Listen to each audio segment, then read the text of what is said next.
नानक गुरु। नमो चरण अरविंद जिसमह अमृत ज्ञान है। मानिक भगत वैराग श्री गुरु ग्रंथ साहिब उदद। बंदों कर अनुराग एकंकारा सतगुरु। एह प्रसाद सच होए वाहिगुरु जी की फतेह।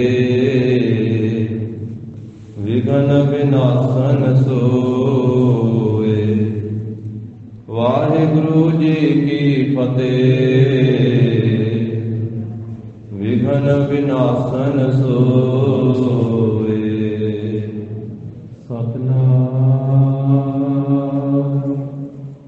श्री वाहिगुरु साहिब जी।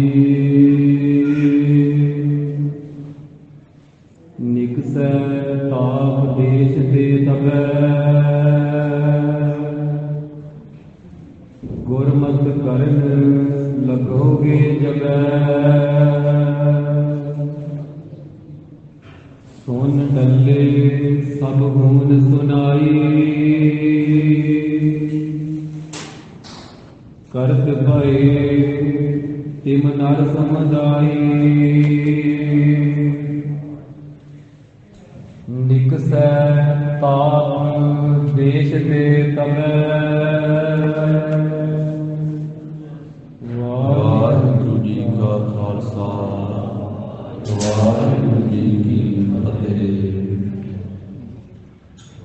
जागर जगूर हाजर मजबूर सब कला भरपूर। पतत पावन भगत वशल अंतरजामी दसां पातशाहियां दी जोत। धन श्री गुरु ग्रंथ साहिब जी महाराज सतगुरां दी अपरपार कृपा रहमत दा सदका जगत गुरु जाहर पीर जगत गुरु बाबा श्री गुरु नानक देव साहिब जी महाराज सतगुरां दे पावन पवित्र अस्थान गुरुद्वारा श्री बेर साहिब जी विखे सतगुरां दे चरनां दी हाजरी भर रही गुरु की साजी नवाजी हुई साध संगत जीओ। सतगुरां ने कृपा की है अपने अमृतमयी दीदार सत संगत का अमोलक सुभागा समा महाराज साहब जी ने बख्शिया है। लड़ीवार रूप दे विच दशमेश पिता पंथ दे वाली कलगी धार बाजां वाले सतगुरु अमृत दे दाते श्री गुरु गोबिंद सिंह साहिब जी महाराज का पवित्र इतिहास साधो की तलवंडी मालवे के इलाके का सरवण कर रहे हैं। पिछले प्रसंग में आप जी ने सरवण किया है कि जिवें सारे इलाके दे विच एक बार सब देश मझारी परियो गरज के ताप सो भारी। भारी गज के ताप पिया है सारे इलाके दे। गज के पैण तो भाव है कि सारिਆਂ ਨੂੰ बुखार बड़ा तेज चढ़िਆ। ये जो कुछ भी है साध संगत जी पिछे हुक्म तो वाहिगुरु का ही चलता है। ये रोग बीमारियां जे तंदुरुस्ती मिलती वो भी वाहिगुरु की कृपा के नाल कोई दवाई काम करती है कोई औषधि काम करती है तो वाहिगुरु जी की कृपा नाल ही काम करती। तो जे बीमारियां फैलदियां तो भी वाहिगुरु के हुक्म के नाल ਉਹਦੇ ਹੁਕਮ ਦੇ ਵਿੱਚ ਜੀਵਾਂ ਦੇ ਕਰਮਾਂ ਦੇ ਮੁਤਾਬਕ ਉਹ ਪਰਮੇਸ਼ਰ ਸੁੱਖ ਦੁੱਖ ਦਿੰਦਾ ਫਲ ਭੁਗਤਾਉਂਦਾ ਜਿਸ ਤਰ੍ਹਾਂ ਦੇ ਜੀਵਾਂ ਦੇ ਕਰਮ ਹੁੰਦੇ। ਤਾਂ ਇਹ ਪ੍ਰਸੰਗ ਆਪ ਜੀ ਨੇ ਸਰਵਣ ਕੀਤਾ ਵੀ ਸਾਰੇ ਦੇਸ਼ ਦੇ ਵਿੱਚ ਭਾਵ ਸਾਬੋ ਕੀ ਤਲਵੰਡੀ ਉਸ ਮਾਲਵੇ ਇਲਾਕੇ ਦੇ ਵਿੱਚ ਬਹੁਤ ਜ਼ਿਆਦਾ ਤਾਪ ਚੜ੍ਹਿਆ ਲੋਕਾਂ ਨੂੰ। ਤਾਪ ਕਰਕੇ ਲੋਕ ਦੁਖੀ ਹੋਏ, ਸਰੀਰ ਥਰ ਥਰ ਕਰਕੇ ਕੰਬੇ, ਚਿਹਰੇ ਪੀਲੇ ਪੈ ਗਏ, ਦਿਨੇ ਰਾਤ ਸੰਤਾਪ, ਅੰਦਰੋਂ ਮਨ ਵੀ ਦੁਖੀ ਹੈ, ਤਨ ਵੀ ਦੁਖੀ ਹੈ, ਨਾ ਖਾਧਾ ਜਾਂਦਾ ਨਾ ਪੀਤਾ ਜਾਂਦਾ ਹੈ। ਕਿਉਂਕਿ ਤਾਪ ਹੈ ਹੀ ਇਸ ਤਰ੍ਹਾਂ ਦੀ ਬਿਮਾਰੀ ਕਿ ਤਾਪ ਚੜ੍ਹਿਆ ਹੋਵੇ, ਬੁਖਾਰ ਚੜ੍ਹਿਆ ਹੋਵੇ ਤੇ ਖਾਧਾ ਪੀਤਾ ਕੁਝ ਨਹੀਂ ਜਾਂਦਾ। ਇੱਕ ਤਾਂ ਇਹ ਰੋਗ ਤੇ ਦੂਜਾ ਖਾਧਾ ਪੀਤਾ ਨਾ ਜਾਣਾ ਤੇ ਸਰੀਰ ਕਮਜ਼ੋਰੀ ਹੋ ਜਾਂਦਾ, ਚਿਹਰੇ ਪੀਲੇ ਪੈ ਗਏ, ਬਹੁਤ ਦੁਖੀ ਹੋਏ ਸਾਰੇ। ਤੇ ਖਾਲਸੇ ਬੋਲੇ ਦੇ ਵਿੱਚ ਗੁਰੂ ਕੇ ਸਿੰਘ ਨੂੰ ਕਹਿੰਦੇ ਆ ਤਾਪ ਨੂੰ ਆਕੜ ਭੰਨ, ਇਹਦਾ ਨਾਂ ਆਕੜ ਭੰਨ ਰੱਖਿਆ ਸਿੰਘਾਂ। ਆਕੜ ਭੰਨ ਭੱਜ ਹੀ ਜਾਂਦੀ ਨਾ ਜਦੋਂ ਤਾਪ ਚੜਿਆ ਹੋਵੇ, ਵੱਡੀਆਂ ਵੱਡੀਆਂ ਦੀਆਂ ਗੋਡਨੀਆਂ ਲਵਾ ਦਿੰਦਾ। ਫਿਰ ਜਿਹੜਾ ਆਕੜ ਕੇ ਤੁਰਦਾ ਹੈ ਨਾ, ਇਹ ਛਾਤੀ ਚੌੜੀ ਕਰਕੇ ਬਾਹਾਂ ਫਲਾ ਫਲਾ ਕੇ ਮੋਢੇ ਮਾਰ ਮਾਰ ਕੇ, ਤੇ ਜਦੋਂ ਆ ਜਾਵੇ ਤਾਪ ਆਕੜ ਭੰਨ ਤੇ ਫਿਰ ਆਕੜ ਭੱਜ ਜਾਂਦੀ ਸਾਰੀ। ਇਸ ਕਰਕੇ ਇਹ ਖਾਲਸਾ ਹੀ ਬੋਲਿਆਂ ਦੇ ਵਿੱਚੋਂ ਤਾਪ ਦਾ ਬੋਲਾ ਆਕੜ ਭੰਨ, ਜਿਵੇਂ ਹੋਰ ਬਾਕੀ ਬੋਲੇ ਨਾ ਸਿੰਘਾਂ ਦੇ। ਤਾਂ ਇਹ ਬੁਖਾਰ ਬਹੁਤਾ ਹੋਇਆ ਤੇ ਉਸ ਮੌਕੇ ਤੇ ਇਹ ਹਾਲਤ ਸਾਰੇ ਇਲਾਕੇ ਦੀ ਵੇਖ ਕੇ ਭਾਈ ਡੱਲੇ ਨੇ ਗੁਰੂ ਮਹਾਰਾਜ ਦੇ ਪਾਸ ਬੇਨਤੀ ਕੀਤੀ ਕਿ ਮਹਾਰਾਜ ਸਾਰੇ ਲੋਕ ਤਾਪ ਦੇ ਨਾਲ ਦੁਖੀ ਹੋਏ ਪਏ, ਕਿਰਪਾ ਕਰੋ ਕੋਈ ਯਤਨ ਦੱਸੋ, ਇਹ ਤਾਪ ਸਾਰੇ ਇਲਾਕੇ ਦਾ ਦੂਰ ਹੋ ਜਾਵੇ। ਮਹਾਰਾਜ ਆਪ ਤੋਂ ਬਿਨਾਂ ਸਾਡਾ ਕਿਹੜਾ ਰਾਖਾ ਹੈ, ਅਸੀਂ ਆਪ ਜੀ ਦਾ ਆਸਰਾ ਫੜਿਆ ਹੈ। ਤੇ ਭਾਈ ਡੱਲੇ ਜੀ ਦੀ ਬੇਨਤੀ ਸੁਣ ਕਰਕੇ ਫਿਰ ਮਹਾਰਾਜ ਸਾਹਿਬ ਜੀ ਨੇ ਉਸੇ ਵੇਲੇ ਇਲਾਜ ਦੱਸਿਆ। ਸਤਿਗੁਰੂ ਜੀ ਨੇ ਆਖਿਆ ਵੀ ਤਾਪ ਲੈ ਜਾਵੇਗਾ ਸਾਰਿਆਂ ਦਾ, ਵੀ ਸਾਰੇ ਸਾਫ਼ ਸੂਰਤ ਹੋ ਜਾਣ। ਇਹ ਜਿੰਨੇ ਇਲਾਕੇ ਦੇ ਲੋਕ ਆ ਸਾਰੇ ਸਾਫ਼ ਸੂਰਤ ਹੋ ਜਾਣ ਤੇ ਗੁਰਬਾਣੀ ਪੜ੍ਹਨ ਲੱਗ ਪਏ। ਇੱਥੋਂ ਤੇ ਆਪ ਜੀ ਨੇ ਪ੍ਰਸੰਗ ਕੱਲ ਗਿਆਨੀ ਜੀ ਦੇ ਪਾਸੋਂ ਆਪ ਜੀ ਨੇ ਸਰਵਣ ਕੀਤਾ। ਅੱਗੇ ਜਿਵੇਂ ਲੜੀਵਾਰ ਗਾਥਾ ਆ ਰਹੀ ਹੈ, ਧੰਨ ਸ੍ਰੀ ਗੁਰੂ ਗੋਬਿੰਦ ਸਿੰਘ ਮਹਾਰਾਜ ਜੀ ਦਾ ਧਿਆਨ ਕਰਦਿਆਂ ਹੋਇਆਂ ਸ਼ਰਧਾ ਭਾਵਨਾ ਸਹਿਤ ਸਰਵਣ ਕਰੀਏ। ਉਚਾਰਨ ਕਰੋ ਜੀ, ਸਤਿਨਾਮ ਸ੍ਰੀ ਵਾਹਿਗੁਰੂ ਸਾਹਿਬ ਜੀ।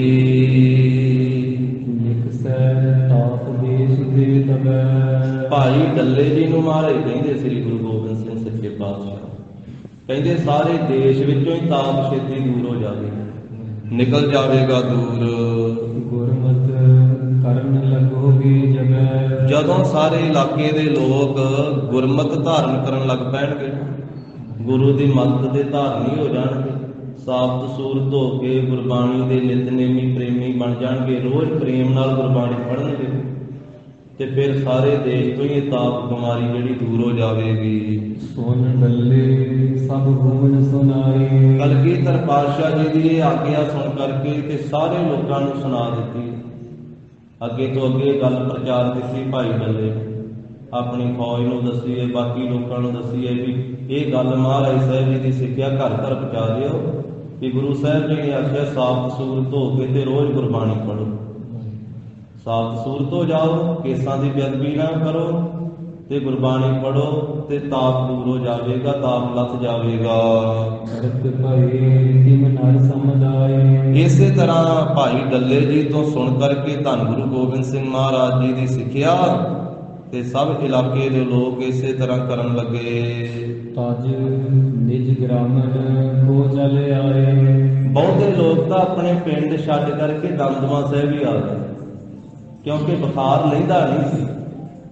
ਇਸ ਤਰ੍ਹਾਂ ਬਿਮਾਰੀ ਫੈਲੀ ਸੀ ਬੁਖਾਰ ਦੀ, ਜਿਵੇਂ ਆ ਕਰੋਨਾ ਦੀ ਫੈਲੀ। ਕਰੋਨਾ ਦੀ ਉਂਝ ਨਾ ਇਹ ਸੁਭਾਅ ਆ ਮਨੁੱਖ ਦਾ, ਇਹ ਸਿੱਧਾ ਪੱਧਰਾ ਚੱਲਦੇ ਆ, ਤੰਦਰੁਸਤ। ਤੇ ਮਹਾਰਾਜ ਦੀ ਸਿੱਖਿਆ ਕਿਤੇ ਛੇਤੀ ਮੰਨਦਾ, ਵਿਰਲੇ ਵਿਰਲੇ ਮੰਨਦੇ। ਤੇ ਜਦੋਂ ਕੋਈ ਇਸ ਤਰ੍ਹਾਂ ਫਿਰ ਡਾਕਟਰ ਵੈਦ ਉਹ ਦੱਸਣ ਤੇ ਫਿਰ ਸਾਰੇ ਹੀ ਮੰਨੀ ਜਾਂਦੇ। ਜਦੋਂ ਗੁਰੂ ਕੀ ਮਰਿਆਦਾ ਮਹਾਰਾਜ ਨੇ ਮਰਿਆਦਾ ਦਿੱਤੀ ਨਾ ਕਿ ਕੜਾਹ ਪ੍ਰਸ਼ਾਦੀ ਦੇਗ ਬਣਾਉਣ ਲੱਗਿਆ ਆਪਣਾ ਮੂੰਹ ਜਿਹੜਾ ਵਾ ਉਹ ਢੱਕਣਾ ਹੈ, ਤੇ ਉਹ ਸਿੰਘ ਫਿਰ ਦੇਗ ਬਣਾਉਣ ਲੱਗਿਆ ਤੇ ਫਿਰ ਹਜ਼ੂਰੀਏ ਦੇ ਨਾਲ ਆਪਣਾ ਚਿਹਰਾ ਕੱਜ ਲੈਂਦੇ, ਮੂੰਹ ਢੱਕ ਲੈਂਦੇ, ਬੰਨ੍ਹ ਲੈਂਦੇ। ਤੇ ਕਈ ਕਹਿੰਦੇ ਸੀ ਇਹ ਬ੍ਰਾਹਮਣ ਵੜ ਕੇ ਸਾਡੇ ਸਿੱਖਾਂ 'ਚ ਆ ਗਏ। ਇਹ ਮੂੰਹ ਬੰਨ੍ਹਦੇ ਆ। ਇਹ ਪੰਡਤ ਆ ਗਏ ਸਿੱਖਾਂ ਦੀ ਮਰਿਆਦਾ ਦੇ ਵਿੱਚ। ਅੱਜ ਜਦੋਂ ਕਰੋਨਾ ਆਈ ਤੇ ਸਾਰੇ ਲੋਕ ਹੀ ਬ੍ਰਾਹਮਣ ਬਣ ਗਏ ਕਿ ਜੇ ਮੂੰਹ ਬੰਨਣ ਨਾਲ ਕੋਈ ਬ੍ਰਾਹਮਣ ਬਣਦਾ ਤੇ ਹੁਣ ਕਰੋਨਾ ਆਈ ਫਿਰ ਕਿਉਂ ਬੰਨੇ ਲੋਕਾਂ। ਵੇਖੋ ਕੈਸੀ ਖੇਡ ਵਰਤਦੀ ਆ। ਕਦੀ ਸੜਕ ਤੇ ਜਾਂਦੇ ਆ, ਜਦੋਂ ਕੋਈ ਮੂੰਹ ਬੰਨ ਕੇ ਜਾਂਦਾ ਸੀ ਤੇ ਉਹਦਾ ਚਲਾਨ ਕੱਟਿਆ ਜਾਂਦਾ ਸੀ ਵੀ ਆ ਤੂੰ ਰੁਮਾਲ ਕਿਉਂ ਬੰਨਿਆ, ਵੀ ਮੂੰਹ ਤੇ ਪਰਨਾ ਕਿਉਂ ਬੰਨਿਆ, ਇਹਨੂੰ ਲਾ। ਆ ਕਰੋਨਾ ਕਾਲ ਦੇ ਵਿੱਚ ਜਿਹੜਾ ਨਹੀਂ ਬੰਨਦਾ ਸੀ ਉਹਦਾ ਕੱਟਿਆ ਜਾਂਦਾ ਸੀ। ਸਮੇਂ ਸਮੇਂ ਦੀਆਂ ਗੱਲਾਂ। ਤਾਂ ਇਸ ਕਰਕੇ ਗੁਰੂ ਸਾਹਿਬ ਜੀ ਨੇ ਤਾਂ ਸਦੀਆਂ ਪਹਿਲਾਂ ਦੱਸ ਦਿੱਤਾ। ਵੇਖੋ ਵੀ ਜੇ ਮਹਾਰਾਜ ਦੀ ਮਰਿਆਦਾ 'ਚ ਚੱਲੀਏ ਤੇ ਐਸੀਆਂ ਬਿਮਾਰੀਆਂ ਨੇੜੇ ਹੀ ਨਾ ਆਉਣ। ਪਰ ਇਨਸਾਨ ਦਾ ਸੁਭਾਅ ਆ ਕਿ ਇਹ ਉਸ ਮੌਕੇ ਤੇ ਨਹੀਂ ਮੰਨਦਾ ਜਿਸ ਵੇਲੇ ਚਾਰ ਚੁਫੇਰਿਓਂ ਘੇਰਾ ਪੈਂਦਾ, ਫੇਰ ਇਹ ਗੁਰੂ ਦੇ ਦਰ ਤੇ ਹੀ ਆਉਂਦਾ। ਜੇ ਸੁਭਾਵਕ ਹੱਥ ਪੂਰੇ ਮੰਗੇ ਜਾਣ। ਮਰਿਆਦਾ ਦੱਸਦੇ ਆ, ਵਿਦਿਆਰਥੀਆਂ ਨੂੰ ਪੜ੍ਹਾਉਂਦੇ ਆ, ਟਕਸਾਲਾਂ ਵਿੱਚ ਮਹਾਂਪੁਰਖ ਦੱਸਦੇ ਆ ਵੀ ਭਾਈ ਆ ਸਰੀਰਕ ਕਿਰਿਆ ਕਰਕੇ ਤੇ ਹੱਥ 5 ਵਾਰੀ ਮਾਂਜਣੇ ਰੇਤਾ ਦੇ ਨਾਲ। ਪਿਛਲੇ ਸਮੇਂ 'ਚ ਰੇਤਾ ਹੀ ਸੀ, ਹੁਣ ਵੀ ਟਕਸਾਲਾਂ ਸੰਪਰਦਾਵਾਂ ਵਿੱਚ ਭਜੰਗੀਆਂ ਨੂੰ 5 ਵਾਰੀ ਕਹਿੰਦੇ ਵੀ ਸਰੀਰਕ ਕਿਰਿਆ ਕਰਕੇ ਜੰਗਲ ਪਾਣੀ ਜਾ ਕੇ 5 ਵਾਰੀ ਹੱਥ ਮਾਂਜਣੇ, ਕੜਾ ਵੀ ਨਾਲ ਮਾਂਜਣਾ। ਤੇ ਹੁਣ ਜਿਵੇਂ ਸਾਬਣ ਆ ਗਏ ਵੀ 5 ਵਾਰੀ ਸਾਬਣ ਲਾ ਲਓ ਚੰਗੀ ਤਰ੍ਹਾਂ। ਉਦੋਂ ਫਿਰ ਵਿਰਲੇ ਕਹਿੰਦੇ ਵੀ ਇਹ ਤਾਂ ਜਾਦੀ ਵਾਲੀ ਕਾਹਦੇ ਵਾਸਤੇ ਧੋਣੇ। ਤੇ ਡਾਕਟਰਾਂ ਨੇ ਆਖਿਆ ਸੀ ਵਾਰ-ਵਾਰ ਹੱਥ ਧੋ, ਬਚਾ। ਇਸੇ ਤਰ੍ਹਾਂ ਫਿਰ ਸਾਰੇ ਵਾਰ-ਵਾਰ ਧੋਂਦੇ ਸੀ। ਫਿਰ ਟੂਟੀਆਂ ਵੀ ਮਾਂਜਦੇ ਸੀ। ਪਹਿਲੋਂ ਸਿੰਘ ਜਦੋਂ ਮਾਂਜਦੇ ਸੀ ਵੀ ਇਹਨੂੰ ਹੱਥ ਲੱਗਾ ਹੁੰਦਾ ਕਿਸੇ ਤੰਬਾਕੂ ਵਾਲੇ ਦਾ, ਕਿਸੇ ਦੂਜੇ ਦਾ, ਚਲੋ ਸੋਧ ਲਈਏ ਮਰਿਆਦਾ 'ਚ। ਕਹਿੰਦੇ ਵੀ ਇਹ ਟੂੜੀ ਨੂੰ ਕੀ ਲੱਗ ਜਾਂਦਾ ਜੀ, ਨਲਕੇ ਨੂੰ ਕੀ ਲੱਗ ਜਾਂਦਾ। ਤੇ ਹੁਣ ਕਰੋਨਾ ਵੇਲੇ ਕੀ ਲੱਗ ਜਾਂਦਾ ਸੀ, ਉਦੋਂ ਸਾਰੇ ਹੀ ਮਾਂਜੀ ਜਾਂਦੇ ਸੀ ਸਾਬਣ ਨਾਲ ਧੋ ਕੇ, ਤੇ ਫਿਰ ਟੂਟੀਆਂ ਵੀ ਧੋਂਦੇ ਸੀ ਚੰਗੀ ਤਰ੍ਹਾਂ। ਤੋ ਇਸ ਕਰਕੇ ਜਿਹੜੀ ਗੁਰੂ ਕੀ ਮਰਿਆਦਾ ਹੈ ਉਹ ਸਭ ਇਹ ਡਾਕਟਰੀ ਤੋਂ ਤੇ ਸਭ ਸਾਇੰਸ ਤੋਂ ਅੱਗੇ ਹੈ। ਮਹਾਰਾਜ ਨੇ ਤਾਂ ਪਹਿਲਾਂ ਹੀ ਇਹ ਮਰਿਆਦਾ ਸਿੰਘਾਂ ਨੂੰ ਦਿੱਤੀ ਹੈ। ਇਹ ਤਾਂ ਪਹਿਲਾਂ ਹੀ ਬੰਨ ਕੇ ਰੱਖਦੇ ਹਜ਼ੂਰਗੇ ਦੇ ਨਾਲ, ਤੇ ਹੱਥ ਵੀ ਪਹਿਲਾਂ ਹੀ ਵਾਰ-ਵਾਰ ਸਾਫ਼ ਕਰਨੇ। ਤਾਂ ਮਹਾਰਾਜ ਸਾਹਿਬ ਸੱਚੇ ਪਾਤਸ਼ਾਹ ਨੇ ਕਿਰਪਾ ਕੀਤੀ। ਇਸੇ ਤਰ੍ਹਾਂ ਇਹ ਜਦੋਂ ਹੁਣ ਤਾਪ ਚੜਿਆ ਜੋਰਾਂ ਦਾ, ਤੇ ਬਹੁਤੇ ਲੋਕ ਜਿਹੜੇ ਆ ਉਹ ਆਪਣੇ ਘਰ ਛੱਡ ਕੇ ਤੇ ਸਾਬੋ ਕੀ ਤਲਵੰਡੀ ਆਉਣ ਲੱਗ ਪਏ। ਤੇ ਗੁਰੂ ਗੋਬਿੰਦ ਸਿੰਘ ਮਹਾਰਾਜ ਨੇ ਆਖਿਆ ਸਾਬਤ ਸੂਰਤ ਹੋ ਜਾਓ ਤੇ ਬਾਣੀ ਪੜ੍ਹੋ ਤੇ ਤਾਪ ਲੱਥ ਜਾਵੇਗਾ। ਤੇ ਆਪਣਾ ਤੇ ਲੈਂਦਾ ਨਹੀਂ, ਤੇ ਚਲੋ ਉੱਥੇ ਹੀ ਚਲੇ ਚੱਲੀਏ ਮਹਾਰਾਜ ਦੇ ਕੋਲ। ਕਹਿੰਦੇ ਵੀ ਬਹੁਤੇ ਜਿਹੜੇ ਆ ਉਹ ਤਖਤ ਸ੍ਰੀ ਦਮਦਮਾ ਸਾਹਿਬ ਵਾਲੇ ਸਥਾਨ ਤੇ ਹੀ ਆ ਗਏ। ਤਾਂ ਉਸ ਵੇਲੇ ਉਹ ਦਮਦਮੇ ਜਦੋਂ ਆ ਗਏ ਨਾ ਤਖਤ ਸ੍ਰੀ ਦਮਦਮਾ ਸਾਹਿਬ, ਤੇ ਉੱਥੇ ਮਹਾਰਾਜ ਨੇ ਉਹਨਾਂ ਨੂੰ ਗੁਰਬਾਣੀ ਪੜ੍ਹਨ ਲਾ ਦਿੱਤਾ। ਸਤਿਗੁਰੂ ਕਹਿੰਦੇ ਗੁਰਬਾਣੀ ਪੜ੍ਹੋ ਤੇ ਇਹ ਬੁਖਾਰ ਸਭ ਬਿਮਾਰੀਆਂ ਦੂਰ ਹੋ ਜਾਣਗੀਆਂ, ਬੁਖਾਰ ਵੀ ਦੂਰ ਹੋ ਜਾਵੇ। ਕਿਉਂਕਿ ਨਾਮ ਦੀ ਬਹੁਤ ਵੱਡੀ ਸ਼ਕਤੀ ਹੈ। ਜਦੋਂ ਆਪਾਂ ਗੁਰਬਾਣੀ ਪੜ੍ਹਦੇ ਆ ਤੇ ਗੁਰਬਾਣੀ ਅੰਦਰ ਹੀ ਗੁਰੂ ਸਾਹਿਬ ਜੀ ਨੇ ਦੱਸਿਆ ਵੀ ਦਵਾਈ ਵੀ ਤਾਂ ਹੀ ਕਾਟ ਕਰਦੀ ਆ ਜੇ ਵਾਹਿਗੁਰੂ ਕਿਰਪਾ ਕਰੇ। ਤੇ ਜੇ ਪਰਮੇਸ਼ਰ ਦੀ ਕਿਰਪਾ ਨਾ ਹੋਵੇ ਤੇ ਭਾਵੇਂ ਕੋਈ ਲੱਖਾਂ ਦੀ ਕਰੋੜਾਂ ਦੀ ਦਵਾਈ ਖਾ ਲਵੇ, ਉਹ ਕੰਮ ਹੀ ਨਹੀਂ ਕਰਦੀ। ਜਦੋਂ ਵਾਹਿਗੁਰੂ ਦਾ ਹੁਕਮ ਹੋ ਜਾਂਦਾ ਤੇ ਥੋੜੀ ਜਿਹੀ ਦਵਾਈ ਜਿਹੜੀ ਉਹੀ ਕਾਟ ਕਰ ਦਿੰਦੀ ਹੈ। ਇੱਕ ਪਵਿੱਤਰ ਪੰਕਤੀ ਨਾ ਮਹਾਰਾਜ ਸਾਹਿਬ ਜੀ ਦੀ, ਗਰੀਬ ਨਵਾਜ਼ ਸਾਹਿਬ ਕਹਿੰਦੇ, ਔਖਦ ਆਏ ਰਾਸ ਵਿੱਚ ਆਪ ਖਲੋਇਆ। ਦਵਾਈ ਉਦੋਂ ਰਾਸ ਆਉਂਦੀ ਆ ਜਦੋਂ ਵਿੱਚ ਵਾਹਿਗੁਰੂ ਖਲੋਂਦੇ ਆ। ਤੇ ਜਦੋਂ ਵਾਹਿਗੁਰੂ ਵਿੱਚ ਖਲੋ ਜਾਂਦੇ ਆ ਤੇ ਫਿਰ ਸਭ ਦੂਰ ਹੋ ਜਾਂਦੇ। ਦੁੱਖ ਰੋਗ ਸੰਤਾਪ ਉਤਰੇ, ਸੁਣੀ ਸੱਚੀ ਬਾਣੀ। ਵਿੱਚ ਕਰਤਾ ਪੁਰਖ ਖਲੋਆ, ਵਾਲ ਨਾ ਵਿੰਗਾ ਹੋਆ। ਮਹਾਰਾਜ ਸਾਹਿਬ ਜੀ ਨੇ ਸਭ ਨੂੰ ਗੁਰਬਾਣੀ ਪੜ੍ਹਨ ਲਾਇਆ ਹੈ। ਗੁਰ ਕਹਿਓ ਲਹੋ ਸੁਖ ਸਾਰੇ। ਫਿਰ ਮਹਾਰਾਜ ਨੇ ਸਾਰੇ ਨਗਰਾਂ ਦੇ ਲੋਕਾਂ ਨੂੰ ਆਖਿਆ ਵੀ ਸਾਰੇ ਤੁਸੀਂ ਭਾਈ ਸੁਖ ਪ੍ਰਾਪਤ ਕਰੋ। ਧਰਮਸਾਲ ਰਜ ਗ੍ਰਾਮ ਬਜ਼ਾਰੇ। ਮਹਾਰਾਜ ਕਹਿੰਦੇ ਹੁਣ ਤੁਸੀਂ ਆਪਣੇ ਪਿੰਡਾਂ ਦੇ ਵਿੱਚ ਧਰਮਸ਼ਾਲਾ ਬਣਾਓ, ਆਪਣੇ ਨਗਰਾਂ ਦੇ ਵਿੱਚ ਧਰਮਸ਼ਾਲਾ ਰਾਜ ਕਰਕੇ। ਸਿੱਖ ਸੰਗਤ ਜਿਸ ਬੀਜ ਵਡਾਵੋ। ਤੇ ਸਾਰੇ ਨਗਰਾਂ ਦੇ ਲੋਕ ਮਾਈ ਭਾਈ ਇਕੱਠੇ ਹੋ ਕਰਕੇ ਆਪਣੇ ਪਿੰਡ ਵਿੱਚ ਧਰਮਸ਼ਾਲਾ ਬਣਾ ਕੇ ਤੇ ਸਿੱਖ ਸੰਗਤਾਂ ਨੂੰ ਧਰਮਸ਼ਾਲਾ ਵਿੱਚ ਇਕੱਠੀਆਂ ਕਰੋ। ਧਰੋ ਭਾਉ ਰਟਹਿ ਕਮਾਵੋ। ਭਾਵਨਾ ਧਾਰਨ ਕਰੋ ਹਿਰਦੇ ਦੇ ਵਿੱਚ ਨਾਮ ਬਾਣੀ ਦੇ ਨਾਲ, ਗੁਰੂ ਸਾਹਿਬ ਦੇ ਨਾਲ, ਤੇ ਟਹਿਲ ਕਮਾਓ ਸੰਗਤ ਵਿੱਚ। ਜੋੜ ਕਰੋ ਸਭ ਸੰਗਤ ਕੇਰਾ। ਧਰਮਸ਼ਾਲਾ ਵਿੱਚ ਸੰਗਤ ਦਾ ਜੋੜ ਕਰੋ, ਜੋੜ ਵੀ ਇਕੱਠ ਕਰੋ। ਸੰਗਤ ਨੂੰ ਜੋੜੋ ਸ਼ਬਦ ਦੇ ਨਾਲ, ਬਾਣੀ ਦੇ ਨਾਲ, ਨਾਮ ਦੇ ਨਾਲ। ਗੁਰਬਾਣੀ ਮਨ ਰਚੋ ਬਨੇਰਾ। ਤੇ ਮਨ ਕਰਕੇ ਪ੍ਰੀਤ ਕਰੋ ਬਹੁਤੀ ਗੁਰਬਾਣੀ ਦੇ ਨਾਲ, ਰੁਚੀ ਦੇ ਨਾਲ ਬਾਣੀ ਪੜੋ। ਹੋਏ ਹੈ ਸੁਖ ਨਹਿ ਚੜ੍ਹੈ ਤਾਪ। ਮਹਾਰਾਜ ਕਹਿੰਦੇ ਸੁਖ ਪ੍ਰਾਪਤ ਹੋ ਜਾਵੇਗਾ, ਤਾਪ ਨਹੀਂ ਚੜੇਗਾ।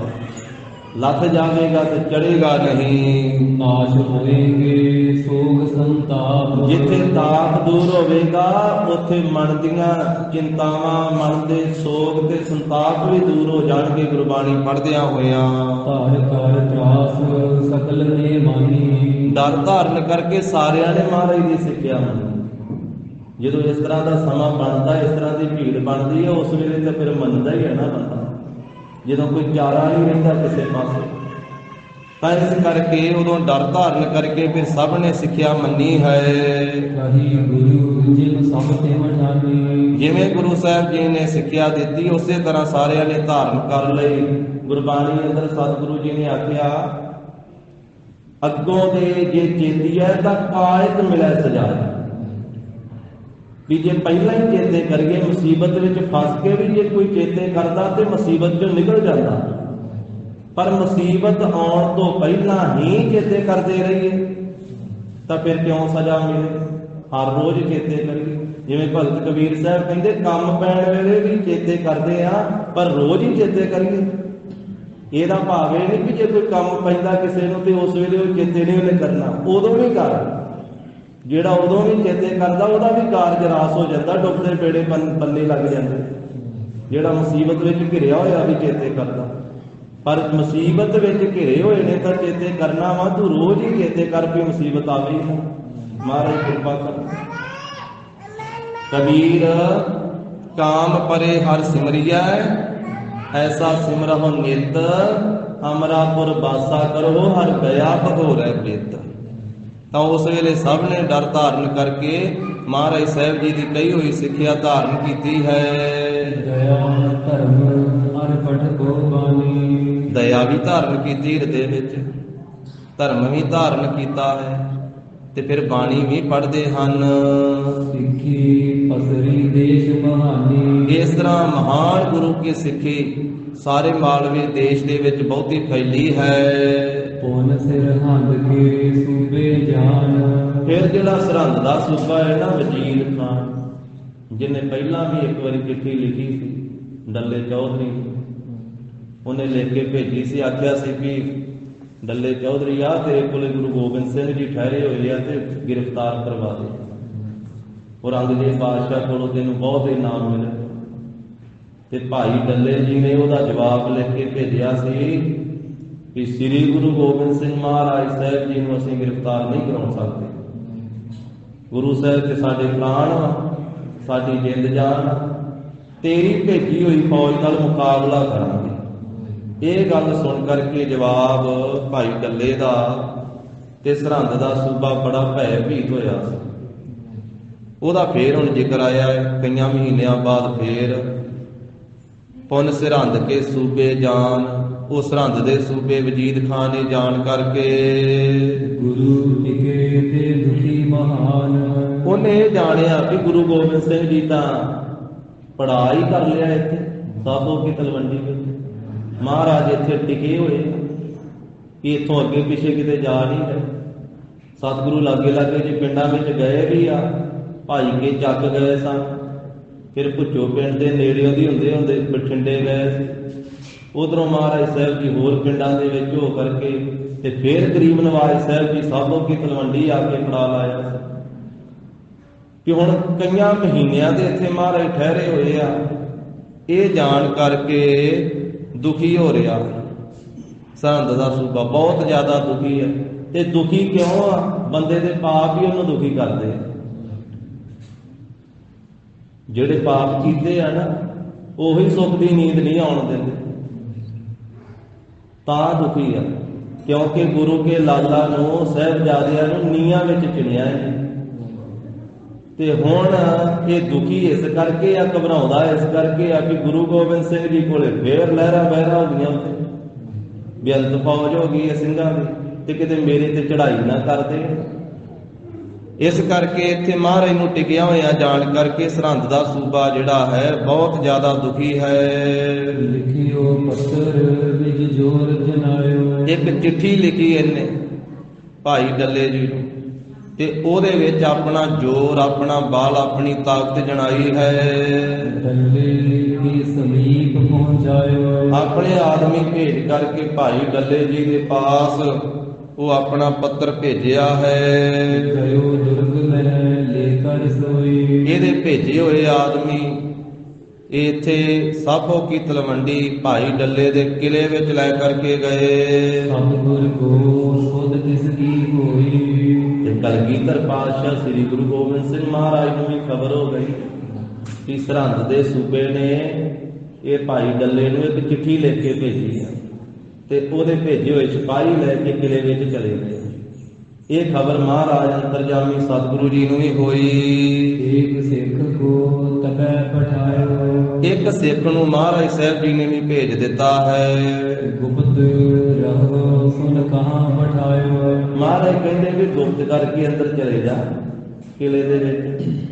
ਵੇਖ ਜਿਹੜੇ ਸਰਹੰਦ ਦੇ ਸੂਬੇ ਦੇ ਸਿਪਾਹੀ ਚਿੱਠੀ ਲੈ ਕੇ ਆਏ ਆ ਤੇ ਉਹਦੇ ਵਿੱਚ ਕੀ ਲਿਖਿਆ, ਉਹ ਕੀ ਪੜ੍ਹ ਕੇ ਉਹਦੇ ਤੋਂ ਸੁਣਾਉਂਦੇ ਆ ਡੱਲੇ। ਉਹਦੇ ਵਿੱਚ ਕੀ ਹੈ ਇਹ ਗੁਪਤ ਹੋ ਕਰਕੇ ਤੂੰ ਦੱਸਣਾ ਨਹੀਂ, ਪਤਾ ਨਹੀਂ ਲੱਗਣ ਦੇਣਾ। ਇਹ ਸਾਰੀ ਗੱਲ ਸੁਣ ਵੀ ਕਿਸ ਪ੍ਰਕਾਰ ਦੇ ਨਾਲ ਕੀ ਲਿਖ ਕੇ ਭੇਜਿਆ ਹੈ। ਸੁਨ ਕੇ ਡੱਲਾ ਤਬ ਤਿਆਗ ਹੈ। ਤੇ ਉਹ ਚਿੱਠੀ ਸੁਣ ਕਰਕੇ ਤੇ ਅੱਗੋਂ ਡੱਲਾ ਚੌਧਰੀ ਕੀ ਕਹਿੰਦਾ, ਜਦੋਂ ਸਰਹੰਦ ਦੇ ਸੂਬੇ ਦੀ ਚਿੱਠੀ ਸੁਣੇਗਾ ਤੇ ਫਿਰ ਡੱਲਾ ਉਹ ਚਿੱਠੀ ਦਾ ਜਵਾਬ ਕੀ ਦਿੰਦਾ ਹੈ। ਨਹੀਂ ਡਰੈ ਕਹਿ ਡਰਪਤ ਹੈ। ਮਹਾਰਾਜ ਉਸ ਸਿੱਖ ਨੂੰ ਕਹਿੰਦੇ ਆ ਕਿ ਤੂੰ ਚੁੱਪ ਚੁਪੀਤੇ ਸਾਰੀ ਗੱਲ ਸੁਣਦੇ ਰਹਿਣਾ। ਵੀ ਉਹ ਚਿੱਠੀ ਸੁਣ ਕੇ ਭਰਾ ਡੱਲਾ ਡਰਦਾ ਵਾ ਕਿ ਨਹੀਂ ਡਰਦਾ। ਅੰਤਰ ਇति ਉਤ ਸਿੱਖ ਵਿਚਰੰਤਾ। ਤੇ ਸਿੱਖ ਚਲੇ ਗਿਆ ਕਿਲੇ ਦੇ ਅੰਦਰ ਤੇ ਸੁਭਾਵਕ ਇੱਧਰ ਉੱਧਰ ਤੁਰਨ ਫਿਰਨ ਲੱਗ ਪਿਆ। ਗੱਲਾ ਕਾਗਦ ਤੁਰਕ ਸੁਨੰਤਾ। ਤਾਂ ਉਹ ਤੁਰਕਾਂ ਵੱਲੋਂ ਆਇਆ ਹੋਇਆ ਜੋ ਕਾਗਦ ਹੈ, ਚਿੱਠੀ ਹੈ, ਉਹ ਭਾਈ ਡੱਲਾ ਜੀ ਸੁਣ ਰਹੇ ਹਨ। ਉਹ ਸਿਪਾਹੀ ਸੁਣਾ ਰਿਹਾ ਹੈ। ਕਿਉ ਨਿਜ ਬੁਰਾ ਕਰਨ ਅਬਲਾਖਾ। ਉਸ ਚਿੱਠੀ ਦੇ ਵਿੱਚ ਲਿਖਿਆ ਵਾ ਸਰਹੰਦ ਦੇ ਸੂਬੇ ਨੇ ਕਿ ਡੱਲੇ ਚੌਧਰੀ ਤੂੰ ਆਪਣਾ ਬੁਰਾ ਕਰਨ ਦੀ ਅਬਲਾਖਾ ਕਿਉਂ ਕੀਤੀ, ਤੂੰ ਆਪਣੀ ਇੱਛਾ ਨਾਲ ਆਪਣਾ ਬੁਰਾ ਕਿਉਂ ਸੋਚ ਰਿਹਾ ਹੈ। ਪਾਤਸ਼ਾਹ ਰਿਪ ਗੁਰ ਟਿਕ ਰਾਖਾ। ਜੋ ਔਰੰਗਜ਼ੇਬ ਬਾਦਸ਼ਾਹ ਦਾ ਬੜਾ ਵੱਡਾ ਦੁਸ਼ਮਣ ਹੈ ਗੁਰੂ ਗੋਬਿੰਦ ਸਿੰਘ, ਤੂੰ ਆਪਣੇ ਕੋਲੇ ਕਿਉਂ ਰੱਖਿਆ ਹੈ। ਅਬ ਵੀ ਕਰਿਓ ਜੇ ਚਹਿ ਭਲਿਆਈ। ਇਹ ਡੱਲੇ ਚੌਧਰੀ ਹੁਣ ਵੀ ਜੇ ਤੂੰ ਆਪਣਾ ਭਲਾ ਕਰਨਾ ਚਾਹੁੰਦਾ ਹੈ ਹਮਕੋ ਗੁਰੂ ਦੇਹੋ ਪਕੜਾਈ। ਤੇ ਗੁਰੂ ਗੋਬਿੰਦ ਸਿੰਘ ਨੂੰ ਗ੍ਰਿਫਤਾਰ ਕਰਕੇ ਸਾਡੇ ਹਵਾਲੇ ਕਰ ਦੇ। ਸੈਨ ਕਨੇਰੀ ਦੇਤ ਪਠਾਏ। ਤੇ ਬਹੁਤੀ ਫੌਜ ਮੈਂ ਭੇਜ ਦਿੰਦਾ ਹਾਂ ਤੇ ਤੂੰ ਗੁਰੂ ਗੋਬਿੰਦ ਸਿੰਘ ਨੂੰ ਗ੍ਰਿਫਤਾਰ ਕਰਕੇ ਡੱਲਿਆ ਸਾਡੇ ਹਵਾਲੇ ਕਰ ਦੇ। ਮਿਲ ਕਰ ਕਿਸ ਕੋ ਦੇਹੋ ਗਹਾਏ। ਸਾਡੀ ਫੌਜ ਵੀ ਆ ਜਾਵੇਗੀ, ਤੂੰ ਵੀ ਨਾਲ ਮਿਲ ਤੇ ਮਿਲ ਕਰਕੇ ਸਾਡੀ ਫੌਜ ਦੇ ਤੇ ਗੁਰੂ ਨੂੰ ਗ੍ਰਿਫਤਾਰ ਕਰਵਾ ਦੇ। ਨਤ ਤੁਝ ਕੋ ਨੇ ਬੜੀ ਸਜਾਈ। ਦੂਸਰੀ ਗੱਲ ਉਹ ਚਿੱਠੀ ਵਾਲਾ ਸੁਣਾ ਰਿਹਾ ਵਾ ਸਰਹੰਦ ਦਾ ਸੂਬਾ, ਇਹ ਗੱਲ ਕਹਿ ਰਿਹਾ ਵੀ ਜੇ ਤੂੰ ਨਾ ਗੁਰੂ ਗੋਬਿੰਦ ਸਿੰਘ ਨੂੰ ਗ੍ਰਿਫਤਾਰ ਕਰਵਾਇਆ ਤੇ ਤੈਨੂੰ ਬਹੁਤ ਵੱਡੀ ਸਜ਼ਾ ਦਿੱਤੀ ਜਾਵੇਗੀ। ਮਸਬੇ ਦੇਹ ਨਹੀਂ ਇਸ ਥਾਈ। ਤੈਨੂੰ ਵੀ ਇਸ ਥਾਂ ਤੇ ਸਾਬੋ ਕੀ ਤਲਵੰਡੀ ਵਿੱਚ ਵਸਣ ਨਹੀਂ ਦੇਵਾਂਗੇ। ਲੂਟੈ ਗ੍ਰਾਮ ਉਜਾਰਨ ਕਰੈ। ਤੇਰਾ ਪਿੰਡ ਇਹ ਸਾਬੋ ਕੀ ਤਲਵੰਡੀ ਲੁੱਟ ਲਵਾਂਗੇ, ਉਜਾੜ ਦੇਵਾਂਗੇ। ਆਈ ਅਚਾਨਕ ਸਭ ਕੋ ਧਰੈ। ਤੇ ਆ ਕਰਕੇ ਅਚਾਨਕ ਹੀ ਸਾਰਿਆਂ ਨੂੰ ਫੜ ਲਵਾਂਗੇ। ਸੋਨ ਡੱਲੇ ਉੱਤਰ ਲਿਖਵਾਇਓ। ਇਹ ਜਦੋਂ ਸਰਹੰਦ ਦੇ ਸੂਬੇ ਨੇ ਚਿੱਠੀ ਭੇਜੀ ਤੇ ਸੁਣਾਉਣ ਵਾਲੇ ਨੇ ਸੁਣਾਈ ਤੇ ਸੁਣ ਕਰਕੇ ਭਾਈ ਡੱਲੇ ਜੀ ਨੇ ਫਿਰ ਇਹਦਾ ਉੱਤਰ ਲਿਖਵਾਇਆ ਹੈ। ਹਮ ਨਹਿ ਡਰੈ ਜੇ ਚਹਿਤ ਡਰਾਇਓ। ਭਾਈ ਡੱਲਾ ਲਿਖਾਉਂਦਾ ਉਹਨੂੰ ਕਹਿੰਦਾ ਲਿਖ ਲਾ, ਜਿਹੜਾ ਲੈ ਕੇ ਆਇਆ ਸੀ ਵੀ ਮੇਰੇ ਵੱਲੋਂ ਵੀ ਉੱਤਰ ਲਿਖ ਲਾ ਤੇ ਉਹਨੂੰ ਦੇ ਦੇਵੀਂ ਜਾ। ਵੀ ਸਰਹੰਦ ਦੇ ਸੂਬਿਆ ਅਸੀਂ ਨਹੀਂ ਤੇਰੀਆਂ ਇਹ ਧਮਕੀਆਂ ਤੋਂ ਡਰਦੇ, ਜਿਹੜਾ ਤੂੰ ਸਾਨੂੰ ਡਰਾਉਣਾ ਚਾਹੁੰਦਾ ਹੈ ਅਸੀਂ ਨਹੀਂ ਡਰਦੇ। ਭੇਜੈ ਦਲ ਕਿਸ ਕੇ ਸੰਗ ਲੜੈ। ਜਿਹੜਾ ਤੂੰ ਦਲ ਭੇਜੇਗਾ, ਆਪਣੀ ਫੌਜ ਭੇਜੇਗਾ ਨਾ, ਉਹਦਾ ਮੁਕਾਬਲਾ ਕਰਾਂਗੇ ਅਸੀਂ। ਅੱਗੋਂ ਲੜਾਂਗੇ ਤੇਰੀ ਫੌਜ ਦੇ ਨਾਲ। ਮਾਰ ਲੂਟ ਆਗੇ ਚੱਲ ਪਰੈ। ਹਾਂ, ਤੇਰੀ ਫੌਜ ਨੂੰ ਮਾਰਾਂਗੇ, ਲੁੱਟਾਂਗੇ ਤੇ ਫਿਰ ਅਸੀਂ ਅੱਗੇ ਚਲੇ ਜਾਵਾਂਗੇ। ਨਿਰ ਚੱਲ ਵਨ ਮਹਿ ਵਸ ਨਹਿ ਤੇਰੂ। ਤੇ ਉਸ ਥਾਂ ਤੇ ਚਲੇ ਜਾਵਾਂਗੇ ਜਿੱਥੇ ਜੰਗਲ ਦੇ ਵਿੱਚ ਪਾਣੀ ਨਹੀਂ ਹੈ, ਤੇ ਤੇਰਾ ਤੇ ਤੇਰੀ ਫੌਜ ਦਾ ਜਿੱਥੇ ਕੋਈ ਵਸ ਨਹੀਂ ਸਾਡੇ ਤੇ ਚੱਲ ਸਕਦਾ। ਸਿਰ ਕੇ ਸਾਥ ਗੁਰੂ ਹੈ ਮੇਰੂ। ਇਹ ਸਰਹੰਦ ਦੇ ਸੂਬਿਆ ਵਜੀਦ ਖਾਨ, ਤੂੰ ਕਹਿੰਦਾ ਗੁਰੂ ਗੋਬਿੰਦ ਸਿੰਘ ਨੂੰ ਗ੍ਰਿਫਤਾਰ ਕਰਵਾ। ਗੁਰੂ ਗੋਬਿੰਦ ਸਿੰਘ ਤਾਂ ਮੇਰੇ ਸਿਰ ਦੇ ਸਾਥ ਹੈ। ਜਿੰਨਾ ਚਿਰ ਮੇਰਾ ਸਿਰ ਹੈ ਉਹਨਾਂ ਚਿਰ ਨਹੀਂ ਮੈਂ ਗੁਰੂ ਗੋਬਿੰਦ ਸਿੰਘ ਨੂੰ ਗ੍ਰਿਫਤਾਰ ਕਰਵਾ ਸਕਦਾ। ਮੇਰੇ ਸਿਰ ਦੇ ਨਾਲ ਮੈਂ ਸਿਰ ਧੜ ਦੀ ਬਾਜੀ ਲਾ ਦੇਵਾਂਗਾ। ਕਿਸ ਬਿਦ ਗਹਿ ਨ ਗਹਿ ਦੇ। ਕਿਸੇ ਪ੍ਰਕਾਰ ਨਾ ਜੇ ਅਸੀਂ ਆਪ ਗ੍ਰਿਫਤਾਰ ਕਰਕੇ ਫੜਾਉਣਾ ਗੁਰੂ ਸਾਹਿਬ ਨੂੰ, ਤੇ ਜੇ ਤੂੰ ਵੀ ਆਇਆ ਨਾ ਆਪਣਾ ਜੋਰਾ ਜਬਰੀ ਕਰਕੇ ਗ੍ਰਿਫਤਾਰ ਕਰਨ ਵਾਸਤੇ, ਤੇ ਤੈਨੂੰ ਵੀ ਫੜਨ ਨਹੀਂ ਦੇਵਾਂਗੇ। ਨਿਜ ਪ੍ਰਾਣਨ ਕੇ ਸੰਗ ਰਖੇ। ਅਸੀਂ ਤੇ ਆਪਣੇ ਪ੍ਰਾਣਾਂ ਦੇ ਨਾਲ ਗੁਰੂ ਸਾਹਿਬ ਜੀ ਨੂੰ ਰੱਖਾਂਗੇ, ਕਿਉਂਕਿ ਸਤਿਗੁਰੂ ਸਾਡੇ ਪ੍ਰਾਣਾਂ ਦੇ ਰਾਖੇ ਆ, ਸਾਨੂੰ ਪ੍ਰਾਣਾਂ ਤੋਂ ਪਿਆਰੇ ਹਨ। ਇਮ ਪੁੱਤਰ ਡੱਲੇ ਲਿਖਵਾਇਓ। ਇਸ ਤਰੀਕੇ ਦੇ ਨਾਲ ਉਸ ਸਿਪਾਹੀ ਨੂੰ ਭਾਈ ਡੱਲੇ ਜੀ ਨੇ ਉੱਤਰ ਲਿਖਵਾ ਕੇ ਦਿੱਤਾ ਹੈ। ਮੁਖ ਵਜੀਦੇ ਤੁਰੰਤ ਪਠਾਇਓ। ਬਹੁਤ ਛੇਤੀ ਦੇ ਨਾਲ ਉਹਨੂੰ ਆਖਿਆ ਵੀ ਇਹ ਵਜੀਦੇ ਦੇ ਲੈ ਜਾ ਪਾਸ, ਉਹਨੂੰ ਜਾ ਕੇ ਸੁਣਾ ਦੇ। ਸਗਰੀ ਬਾਤ ਦੋਨ ਵਿਖ ਮੇਰੀ। ਸਾਰੀ ਬਾਤ ਜਿਹੜੀ ਹੈ ਦੋਵਾਂ ਤਰਫਾਂ ਦੀ। ਸਿੱਖ ਨੇ ਸੁਣੀ ਭਲੇ ਤਿਸ ਮੇਰੀ। ਜਿਹੜਾ ਸਿੱਖ ਗੁਰੂ ਗੋਬਿੰਦ ਸਿੰਘ ਮਹਾਰਾਜ ਨੇ ਭੇਜਿਆ ਸੀ ਨਾ, ਕਿ ਦੋ ਚੁੱਪ ਚੁਪੀਤੇ ਸਾਰੀ ਗੱਲ ਸੁਣੀ ਕਿ ਕੀ ਚਿੱਠੀ ਦੇ ਵਿੱਚ ਗੱਲ ਕਹੀ ਹੈ ਸਰਹੰਦ ਦੇ ਸੂਬੇ ਨੇ, ਤੇ ਉਹਦਾ ਜਵਾਬ ਸੁਣ ਕੇ ਕੀ ਦਿੰਦਾ ਡੱਲਾ, ਉਹਨੇ ਸਾਰੀ ਗੁਰੂ ਕੇ ਸਿੱਖ ਨੇ ਸੁਣ ਲਈ ਭਲੀ ਪ੍ਰਕਾਰ। ਸੋ ਸਤਿਗੁਰ ਢਿਗ ਆਨ ਸੁਨਾਈ। ਤੇ ਜੋ ਕੁਝ ਹੋਇਆ ਵਾਪਰਿਆ ਗੁਰੂ ਕੇ ਸਿੱਖ ਨੇ ਆ ਕਰਕੇ ਸਤਿਗੁਰੂ ਜੀ ਦੇ ਪਾਸ ਸਾਰੀ ਗੱਲ ਸੁਣਾ ਦਿੱਤੀ। ਸੁਨ ਕਰ ਖੁਸ਼ੀ ਭਏ ਸੁਖਦਾਈ। ਤੇ ਸੁਣ ਕਰਕੇ ਸੁੱਖਾਂ ਦੇ ਦਾਤੇ ਬਹੁਤ ਖੁਸ਼ੀ ਦੇ ਵਿੱਚ ਹੋਏ ਕਿ ਡੱਲਾ ਡਰਿਆ ਨਹੀਂ ਸਰਹੰਦ ਦੇ ਸੂਬੇ ਦੀ ਚਿੱਠੀ ਸੁਣ ਕਰਕੇ, ਤੇ ਨਿਡਰਤਾ ਦੇ ਨਾਲ ਅੱਗੋਂ ਜਵਾਬ ਦਿੱਤਾ, ਤੇ ਸਾਡੇ ਨਾਲ ਬੜਾ ਪ੍ਰੇਮ ਰੱਖਿਆ ਡੱਲੇ ਨੇ। ਕੀਤਕ ਦਿਵਸ ਬਤੀਤੇ ਔਰ। ਇਸ ਤਰ੍ਹਾਂ ਸਾਧ ਸੰਗਤ ਜੀ ਸਾਬੋ ਕੀ ਤਲਵੰਡੀ ਦੇ ਵਿੱਚ ਰਹਿੰਦਿਆਂ ਹੋਇਆਂ ਕੁਝ ਦਿਨ ਹੋਰ ਬੀਤੇ। ਸਤਿਗੁਰ ਵਾਸੇ ਕਿਸ ਹੀ ਠੌਰ। ਸਤਿਗੁਰੂ ਜੀ ਇੱਥੇ ਸਾਬੋ ਕੀ ਤਲਵੰਡੀ ਵਿੱਚ ਹੀ ਵਸੇ ਹੋਏ ਹਨ। ਸੰਗਤ ਦੂਰ ਦੂਰ ਤੇ ਆਵੇ। ਗੁਰੂ ਕੀ ਸੰਗਤ ਦੂਰਾਂ ਦੂਰਾਂ ਤੋਂ ਦੇਸ਼ਾਂ ਵਿਦੇਸ਼ਾਂ ਵਿੱਚੋਂ ਚੱਲ ਕੇ ਆਉਂਦੀ ਹੈ। ਪ੍ਰਭ ਕੇ ਪਾਇਨ ਸੀਸ ਝੁਕਾਵੇ। ਪ੍ਰਭੂ ਗੁਰੂ ਗੋਬਿੰਦ ਸਿੰਘ ਮਹਾਰਾਜ ਦੇ ਚਰਨਾਂ ਤੇ ਸੀਸ ਝੁਕਾਉਂਦੀ ਹੈ ਗੁਰੂ ਕੀ ਸੰਗਤ।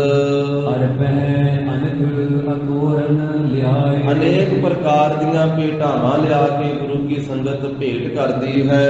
ਮਨੋ ਕਾਮਨਾ ਆਪਣੀ ਪਾਏ। ਤੇ ਜੋ ਮਨ ਵਿੱਚ ਕਾਮਨਾ ਕੀਤੀ ਹੁੰਦੀ ਹੈ ਉਹ ਆਪਣੀਆਂ ਕਾਮਨਾ ਪ੍ਰਾਪਤ ਕਰਦੀ ਹੈ। ਜਿਸ ਮਹਿ 10 ਸਿੰਘਨ ਕੋ ਪਹਿਰਾ। ਤੇ ਰਾਤ ਦੇ ਮੌਕੇ ਤੇ 10 ਸਿੰਘਾਂ ਦਾ ਪਹਿਰਾ ਹੁੰਦਾ ਗੁਰੂ ਸਾਹਿਬ ਜੀ ਦੇ ਤੰਬੂ ਦੇ ਆਲੇ ਦੁਆਲੇ। ਜਿੱਥੇ ਮਹਾਰਾਜ ਦਾ ਆਸਣ ਹੁੰਦਾ, ਰੋਜ਼ ਮਹਾਰਾਜ ਸਾਹਿਬ ਜੀ 10 ਸਿੰਘਾਂ ਦਾ ਪਹਿਰਾ ਲਗਾਉਂਦੇ। ਪਲੰਗ ਨਿਕਟ ਜਾਗੈ ਨਿਤ ਠਹਿਰਾ। ਮਹਾਰਾਜ ਦੇ ਪਲੰਗ ਦੇ ਨੇੜੇ ਜਾਗਦੇ ਰਹਿੰਦੇ ਤੇ ਉੱਥੇ ਹੀ ਠਹਿਰਦੇ, ਉੱਥੇ ਟਿਕੇ ਰਹਿੰਦੇ। ਮਹਾਰਾਜ ਸਾਹਿਬ ਦੇ ਪਲੰਗੇ ਦੇ ਆਲੇ ਦੁਆਲੇ ਪਹਿਰਾ ਰੱਖਦੇ 10 ਸਿੰਘ। ਇੱਕ ਦਿਨ ਖੇਡਾ ਪਾਵਨ ਕੀਨ। ਤਾਂ ਇੱਕ ਦਿਨ ਇੱਕ ਤਰ੍ਹਾਂ ਦੀ ਖੇਡਾ ਭਾਵ ਤਮਾਸ਼ਾ ਜਿਹਾ, ਤੇ ਉਹ ਮਾਈਆਂ ਭਾਈਆਂ ਜੋ ਆਪਸ ਵਿੱਚ ਮਿਲ ਕਰਕੇ ਖੇਡਦੇ ਹਨ, ਕਹਿੰਦੇ ਮਰਦ ਤੇ ਇਸਤਰੀਆਂ, ਇੱਕ ਤਰ੍ਹਾਂ ਦੀ ਖੇਡ ਉਹ ਕਿਸੇ ਨਗਰ ਦੇ ਵਿੱਚ ਪਿਆ ਹੈ। ਗਾਵਨ ਨਾਚਨ ਨਰ ਨਾਰੀਨ। ਉਹ ਇਸ ਤਰ੍ਹਾਂ ਦੀ ਖੇਡ ਜੀ ਹੈ ਜਿਹਦੇ ਵਿੱਚ ਮਰਦ ਤੇ ਤ੍ਰੀਮਤਾਂ ਉਹ ਨੱਚਦੇ ਗਾਉਂਦੇ ਹਨ। ਉਹ ਇਸ ਤਰੀਕੇ ਨਾਲ ਉਹ ਖੇਡ ਜੀ ਖੇਡਦੇ ਹਨ। ਇੱਕ ਦਿਨ ਖੇਡਾ ਪਾਵਨ ਕੀਨ, ਗਾਵਨ ਨਾਚਣ ਨਰ ਨਾਰੀਨ। ਨਰ ਮਰਦ ਤੇ ਨਾਰੀਨ ਇਸਤਰੀਆਂ ਮਾਈ ਭਾਈ ਉਹ ਆਪਣੀ ਖੇਡ ਜੀ ਖੇਡਦਿਆਂ ਹੋਇਆਂ ਰਾਤ ਮੌਕੇ ਦੇ ਗਾਉਣਾ ਤੇ ਨੱਚਣਾ ਕਰਦੇ। ਇਸ ਤਰ੍ਹਾਂ ਦਾ ਖੇਡ ਤਮਾਸ਼ਾ ਜਿਹਾ ਵਿਆਹ ਕਿਸੇ ਨਗਰ ਵਿੱਚ। ਸੋ ਸਿੱਖ ਆਪ ਸਮੈ ਇਮ ਕਹਿ। ਜਦੋਂ ਇੱਕ ਰਾਤ ਪਿਆ ਨਾ ਇਹ ਤਮਾਸ਼ਾ ਜਿਹਾ ਖੇਡਾ ਜਿਹਾ, ਤੇ ਉਹ ਜਿਹੜੇ 10 ਪਹਿਰੇ ਤੇ ਸੀ ਤੇ ਉਹ ਦਸੇ ਸਿੰਘ ਆਪਸ ਵਿੱਚ ਕਹਿਣ ਲੱਗੇ, ਨਿੰਦਰਾ ਦਸੀ ਗੁਰੂ ਅਬ ਅਹੈ। ਕਹਿੰਦੇ ਵੀ ਗੁਰੂ ਸਾਹਿਬ ਤੇ ਹੁਣ ਸੌਂ ਗਏ, ਮਹਾਰਾਜ ਸਾਹਿਬ ਤੇ ਹੁਣ ਨੀਂਦ ਦੇ ਵਸ ਵਿੱਚ ਹੋ ਗਏ ਆ, ਸਤਿਗੁਰੂ ਬਰਾਜ ਗਏ ਹਨ। ਚਲੋ ਬਿਲੋਕੈ ਤਬ ਜਿਨ ਆਵੈ। ਕਹਿੰਦੇ ਚਲੋ ਚੱਲ ਗਏ ਆਪਾਂ ਉਹ ਖੇਡ ਵੇਖ ਕੇ ਆਈਏ, ਜਿਹੜੀ ਉਹ ਫਲਾਣੇ ਪਿੰਡ ਦੇ ਵਿੱਚ ਤਮਾਸ਼ਾ ਜਿਹਾ ਹੋ ਰਿਹਾ ਨਾ, ਪਤਾ ਲੱਗ ਗਿਆ। ਇਹਦੇ ਵੀ ਚੱਲ ਗਏ ਉੱਥੇ ਆਪਾਂ ਉਹ ਖੇਡ ਤਮਾਸ਼ਾ ਜਿਹਾ ਵੇਖ ਕੇ ਆਈਏ, ਸਤਿਗੁਰੂ ਤਾਂ ਹੁਣ ਸੌਂ ਗਏ ਆ, ਪਹਿਰਾ ਕੀ ਦੇਣਾ। ਚਲੋ ਚੱਲ ਗਏ। ਤਬ ਲੋ ਕਹਾਂ ਬਿਗੜ ਕੁਛ ਜਾਵੈ। ਨਾਲੇ ਮਹਾਰਾਜ ਸਾਹਿਬ ਹੁਣ ਸੁੱਤੇ ਪਏ ਆ ਤੇ ਆਪਾਂ ਵੇਖ ਕਰਕੇ ਕੁਝ ਘੰਟੇ ਉੱਥੇ ਉਹ ਤਮਾਸ਼ਾ ਖੇਡ ਜੀ ਤੇ ਫਿਰ ਵਾਪਸ ਆ ਜਾਣਾ ਵਾ। ਇੱਥੇ ਉਹਨੇ ਚਿਰ ਚ ਕੀ ਵਿਗੜ ਚੱਲਿਆ, ਕੀ ਹੋ ਚੱਲਿਆ ਹੈ। ਸਤਿਗੁਰ ਜਾਗਨ ਤੇ ਪਹਿਰਾਈ। ਜਿੰਨੇ ਚਿਰ ਨੂੰ ਸਵਾ ਪਹਿਰ ਦੇ ਤੜਕੇ ਸਤਿਗੁਰੂ ਜੀ ਨੇ ਜਾਗਣਾ ਇਸ਼ਨਾਨ ਕਰਨ ਵਾਸਤੇ, ਉਹਦੇ ਤੋਂ ਪਹਿਲਾਂ ਆਪਾਂ ਆ ਜਾਣਾ ਸਤਿਗੁਰਾਂ ਦੇ ਜਾਗਣ ਤੋਂ। ਆਏ ਤੇ ਰਹਿਗੇ ਕਿਸ ਦੀ ਸਾਈ। ਫਿਰ ਆਪੋ ਆਪਣੇ ਵਰਸ਼ੇ ਤੇ ਆਪੋ ਆਪਣੀਆਂ ਜਿਹੜੇ ਸ਼ਸਤਰ ਵਾ ਉਹ ਫੜ ਕੇ ਇੱਥੇ ਖਲੋ ਜਾਵਾਂਗੇ ਪਹਿਰੇ ਤੇ। ਫਿਰ ਸੁੱਤਿਆ ਜਾਣਾ ਆਪਾਂ ਮਹਾਰਾਜ ਦੇ ਤੇ ਸੁੱਤਿਆ ਤਮਾਸ਼ਾ ਵੇਖ ਕੇ ਖੇਡ ਵੇਖ ਕੇ ਆ ਜਾਣਾ ਹੈ। ਇਮ ਕਹਿ ਕਰ ਸਿੱਖ ਪੰਚ ਪਧਾਰੇ। ਇਸ ਤਰ੍ਹਾਂ ਕਹਿ ਕਰਕੇ ਤੇ 5 ਚਲੇ। 5 ਨਹੀਂ ਮੰਨਿਓ, ਕਹਿੰਦੇ ਅਸੀਂ ਨਹੀਂ ਜਾਣਾ। 5 ਕਹਿਣ ਲੱਗੇ ਫਿਰ ਅਸੀਂ ਤੇ ਚੱਲੇ ਜੇ ਤੁਸੀਂ ਨਹੀਂ ਜਾਣਾ। ਇਸ ਤਰ੍ਹਾਂ ਕਹਿ ਕੇ 5 ਚਲੇ ਗਏ। ਪੰਚ ਨ ਗਏ ਤੇਰੇ ਡਰ ਧਾਰੇ। 5 ਨਾ ਗਏ, ਉਹਨਾਂ ਨੇ ਡਰ ਧਾਰਨ ਕੀਤਾ ਵੀ ਮਹਾਰਾਜ ਸਾਹਿਬ ਜੀ ਦਾ ਕੀ ਪਤਾ ਕਿਹੜੇ ਵੇਲੇ ਜਾਗ ਪੈਣ, ਤੇ ਫਿਰ ਝਟਕਾਂ ਪੈਣ ਗਈਆਂ, ਮਾਰਾ ਵਕਾਰਾ ਹੋਵੇਗਾ। ਇਸ ਕਰਕੇ 5 ਨਾ ਗਏ, ਉਹ ਟਿਕੇ ਰਹੇ ਡਰ ਧਾਰਨ ਕਰਕੇ। ਤੇ 5 ਕਹਿੰਦੇ ਵੀ ਆਪਾਂ ਮਹਾਰਾਜ ਦੇ ਸੁੱਤਿਆ ਆ ਜਾਣਾ, ਕੀ ਹੋਣ ਲੱਗਾ, ਚਲੋ ਚੱਲ ਗਏ। 5 ਚਲੇ ਗਏ। ਖੇਡਾ ਕਰਿਓ ਵਿਲੋਕਨ ਜਬੈ। ਉਹਨਾਂ ਨੇ ਜਾ ਕੇ ਉਹ ਖੇਡ ਤਮਾਸ਼ਾ ਵੇਖਣਾ ਕੀਤਾ ਹੈ। ਦਰਤ ਪਰਸ ਪਰ ਬੋਲੇ ਤਬੈ। ਪਰ ਜਿੰਨਾ ਚਿਰ ਵਹਿੰਦੇ ਰਹੇ ਨਾ ਉਹਨਾਂ ਚਿਰ ਉੱਥੇ ਡਰਦੇ ਰਹੇ ਵੀ ਮਹਾਰਾਜ ਪਤਾ ਨਹੀਂ ਪਿੱਛੋਂ ਸਤਿਗੁਰੂ ਜਾਗਣਾ ਪਏ। ਇਸ ਕਰਕੇ ਡਰਦੇ ਹੋਏ ਆਪਸ ਵਿੱਚ ਕਹਿੰਦੇ ਹਨ, ਇਹ ਥਾਂ ਆਏ ਲਿਓ ਕਹੋ ਕਹਾਂ। ਕਹਿੰਦੇ ਵੀ ਆਹ ਕੀ ਵੇਖਣ ਆਉਣਾ ਸੀ, ਇਹਦੇ ਚ ਕੋ ਲੱਭਾ ਆਪਾਂ ਨੂੰ ਵੀ ਆਹ ਕੀ ਆਪਾਂ ਤਮਾਸ਼ਾ ਜਿਹਾ ਵੇਖਣਾ ਸੀ, ਇੱਥੇ ਆ ਕੇ ਆਪਾਂ ਕੀ ਲੈ ਲਿਆ ਹੈ। ਸ੍ਰੀ ਪ੍ਰਭ ਕੋਪ ਕਰਾਂਗੇ ਤਾਂ। ਤੇ ਹੁਣ ਜੇ ਪਿੱਛੋਂ ਸਤਿਗੁਰੂ ਜਾਗ ਕੇ ਤੇ ਆਪਾਂ ਜਾਵਾਂਗੇ ਤੇ ਮਹਾਰਾਜ ਗੁੱਸੇ ਹੋਣਗੇ। ਕਿਉਂ ਨਾਹਕ ਅਪਰਾਧੀ ਕੀਜੈ। ਕਹਿੰਦੇ ਵੀ ਚਲੋ ਚੱਲ ਗਏ, ਇੱਥੇ ਕੁਝ ਨਹੀਂ ਰੱਖਿਆ ਖੇਡ ਜੀ ਦੇ ਵਿੱਚ, ਤੇ ਐਵੇਂ ਬਿਨਾਂ ਕਾਰਨ ਹੀ ਅਪਰਾਧੀ ਕਿਉਂ ਹੋਣਾ ਹੈ। ਆਪ ਵੀ ਚਲੋ ਨ ਬਿਲਮ ਲਗੀਜੈ। ਚਲੋ ਜਿੰਨਾ ਸਮਾਂ ਲੰਘ ਗਿਆ ਉਹ ਤੇ ਲੰਘ ਗਿਆ, ਹੁਣ ਛੇਤੀ ਤੁਰੋ, ਦੇਰੀ ਨਾ ਕਰੋ। ਇਮ ਬੋਲਤ ਤੂਰਨ ਹਟ ਆਏ। ਇਸ ਤਰ੍ਹਾਂ ਕਹਿੰਦੇ ਹੋਏ ਛੇਤੀ ਵਾਪਸ ਮੋੜ ਆਏ। ਤਰਾਸਤ ਕਰੇ ਭਏ ਨਿਜ ਥਾਏ। ਡਰਦੇ ਹੋਏ ਆਪੋ ਆਪਣੇ ਥਾਂ ਤੇ ਜਿੱਥੇ ਖਲੋ ਕੇ ਪਹਿਰਾ ਦਿੰਦੇ ਸੀ ਉੱਥੇ ਆ ਕੇ ਖਲੋ ਗਏ ਮਹਾਰਾਜ ਦੇ ਤੰਬੂ ਦੇ ਪਾਸ। ਗੁਰ ਸੋਵਤ ਪੀ ਜਾਗਤ ਸਦਾ। ਇਧਰਲੇ ਪਾਸੇ ਗੁਰੂ ਸਾਹਿਬ ਬਰਾਜੇ ਹੋਏ ਆ, ਪਰ ਗੁਰੂ ਸਾਹਿਬ ਸੁੱਤਿਆਂ ਵੀ ਸਦਾ ਜਾਗਦੇ ਆ। ਭਾਵੇਂ ਮਹਾਰਾਜ ਸਾਹਿਬ ਸੁੱਤੇ ਹੋਏ ਆ ਨਾ, ਬਰਾਜੇ ਹੋਏ ਆ, ਪਰ ਸਤਿਗੁਰੂ ਸੁੱਤੇ ਹੋਏ ਵੀ ਜਾਗਦੇ ਹਨ। ਜਿਨ ਤੇ ਛਿਪ ਹੈ ਬਾਤ ਨ ਕਦਾ। ਜਿਸ ਸਤਿਗੁਰੂ ਜੀ ਦੇ ਪਾਸੋਂ ਕੋਈ ਵੀ ਗੱਲ ਲੁਕ ਛਿਪ ਨਹੀਂ ਸਕਦੀ। ਭਾਵੇਂ ਸਤਿਗੁਰੂ ਬਰਾਜੇ ਆ, ਮਹਾਰਾਜ ਸੁੱਤੇ ਹੋਏ ਆ, ਪਰ ਸੁੱਤੇ ਹੋਏ ਵੀ ਸਤਿਗੁਰੂ ਜਾਗਦੇ ਆ। ਇਸ ਪੰਕਤੀ ਦੇ ਉੱਤੇ ਆਪਾਂ ਗੁਰੂ ਕੀ ਬਾਣੀ ਦੀ ਇੱਕ ਪਵਿੱਤਰ ਪੰਕਤੀ ਗਾਈਏ, ਜੋ ਇਸ ਪੰਕਤੀ ਦਾ ਅਰਥ ਸਪਸ਼ਟ ਹੋਰ ਹੋ ਜਾਵੇਗਾ। ਸਤਿਗੁਰ ਜਾਗਦਾ ਹੈ ਦੇਵ, ਸਤਿਗੁਰ ਜਾਗਦਾ ਹੈ ਦੇਵ। ਸਤਿਗੁਰ ਜਾਗਦਾ ਹੈ ਦੇਵ, ਸਤਿਗੁਰ ਜਾਗਦਾ ਹੈ ਦੇਵ। ਸਤਿਗੁਰ ਜਾਗਦਾ ਹੈ ਦੇਵ, ਸਤਿਗੁਰ ਜਾਗਦਾ ਹੈ ਦੇਵ।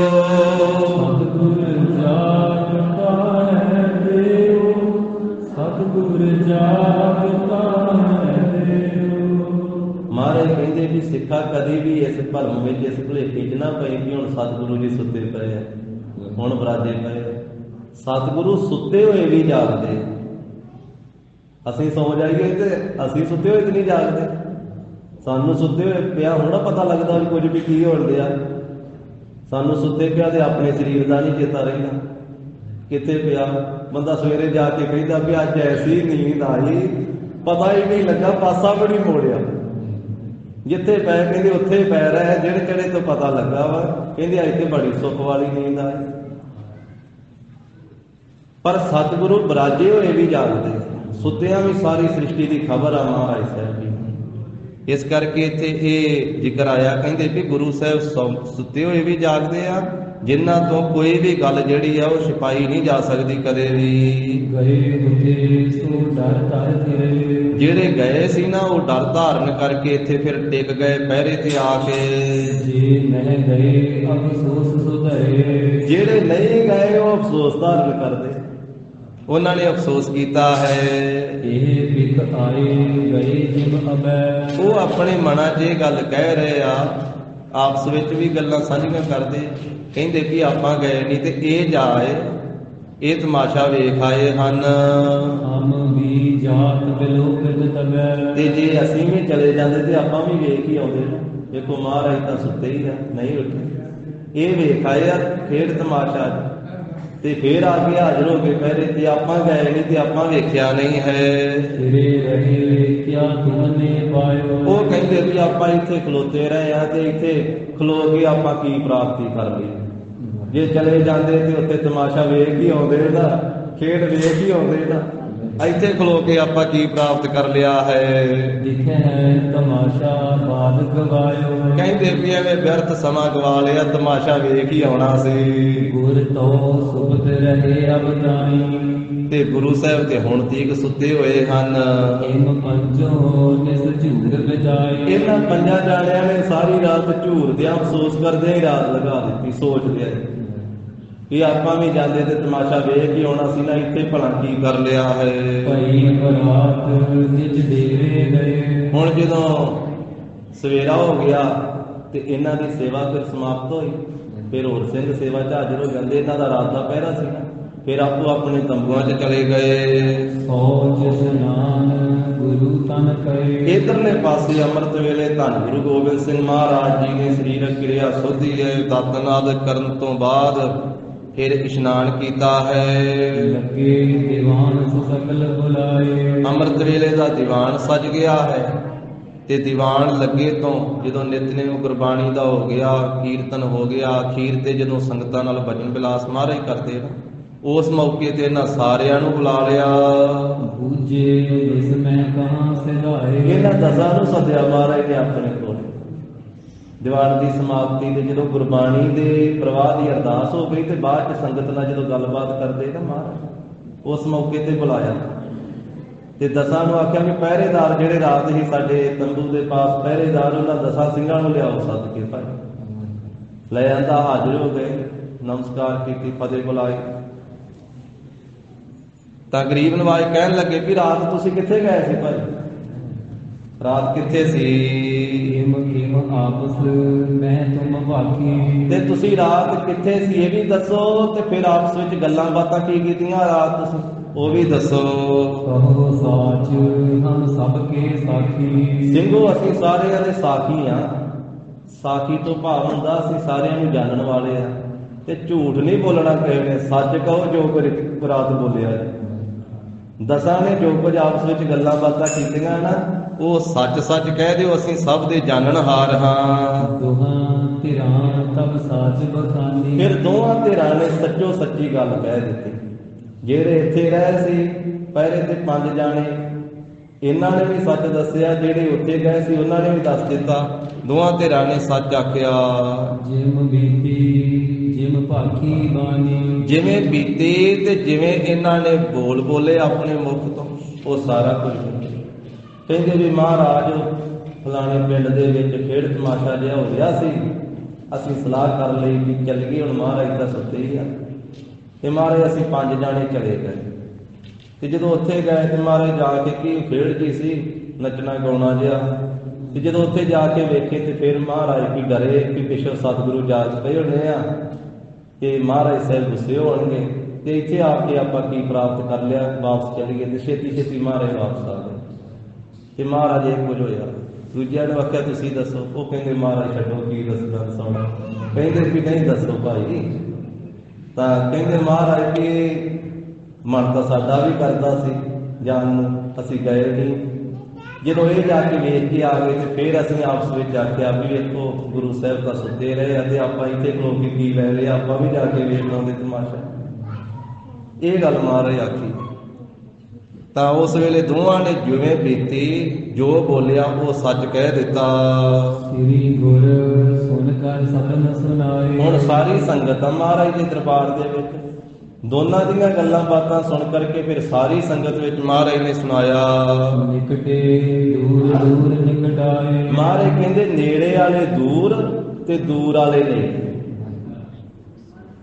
ਗਰੀਬ ਨਵਾਜ ਨੇ ਬਚਨ ਕੀਤਾ, ਹਾਜ਼ਰ ਗਏ ਹਾਜ਼ਰ ਤੇ ਗਏ ਹਾਜ਼ਰ ਹਾਜ਼ਰ। ਨੇੜੇ ਦੂਰ ਤੇ ਦੂਰ ਵਾਲੇ ਨੇੜੇ, ਕਿ ਜਿਹੜੇ ਸਰੀਰ ਕਰਕੇ ਨੇੜੇ ਸੀ ਉਹ ਮਨ ਕਰਕੇ ਦੂਰ ਸੀ, ਜਿਹੜੇ ਸਰੀਰ ਕਰਕੇ ਦੂਰ ਸੀ ਉਹ ਮਨ ਕਰਕੇ ਨੇੜੇ ਸੀ। ਗਏ ਜੋ ਤਿਨ ਕੋ ਮਨ ਹਮ ਪਾਹੀ। ਜਿਹੜੇ ਸਰੀਰ ਕਰਕੇ ਉੱਥੇ ਗਏ ਉਹਨਾਂ ਦਾ ਮਨ ਸਾਡੇ ਕੋਲੇ ਸੀ।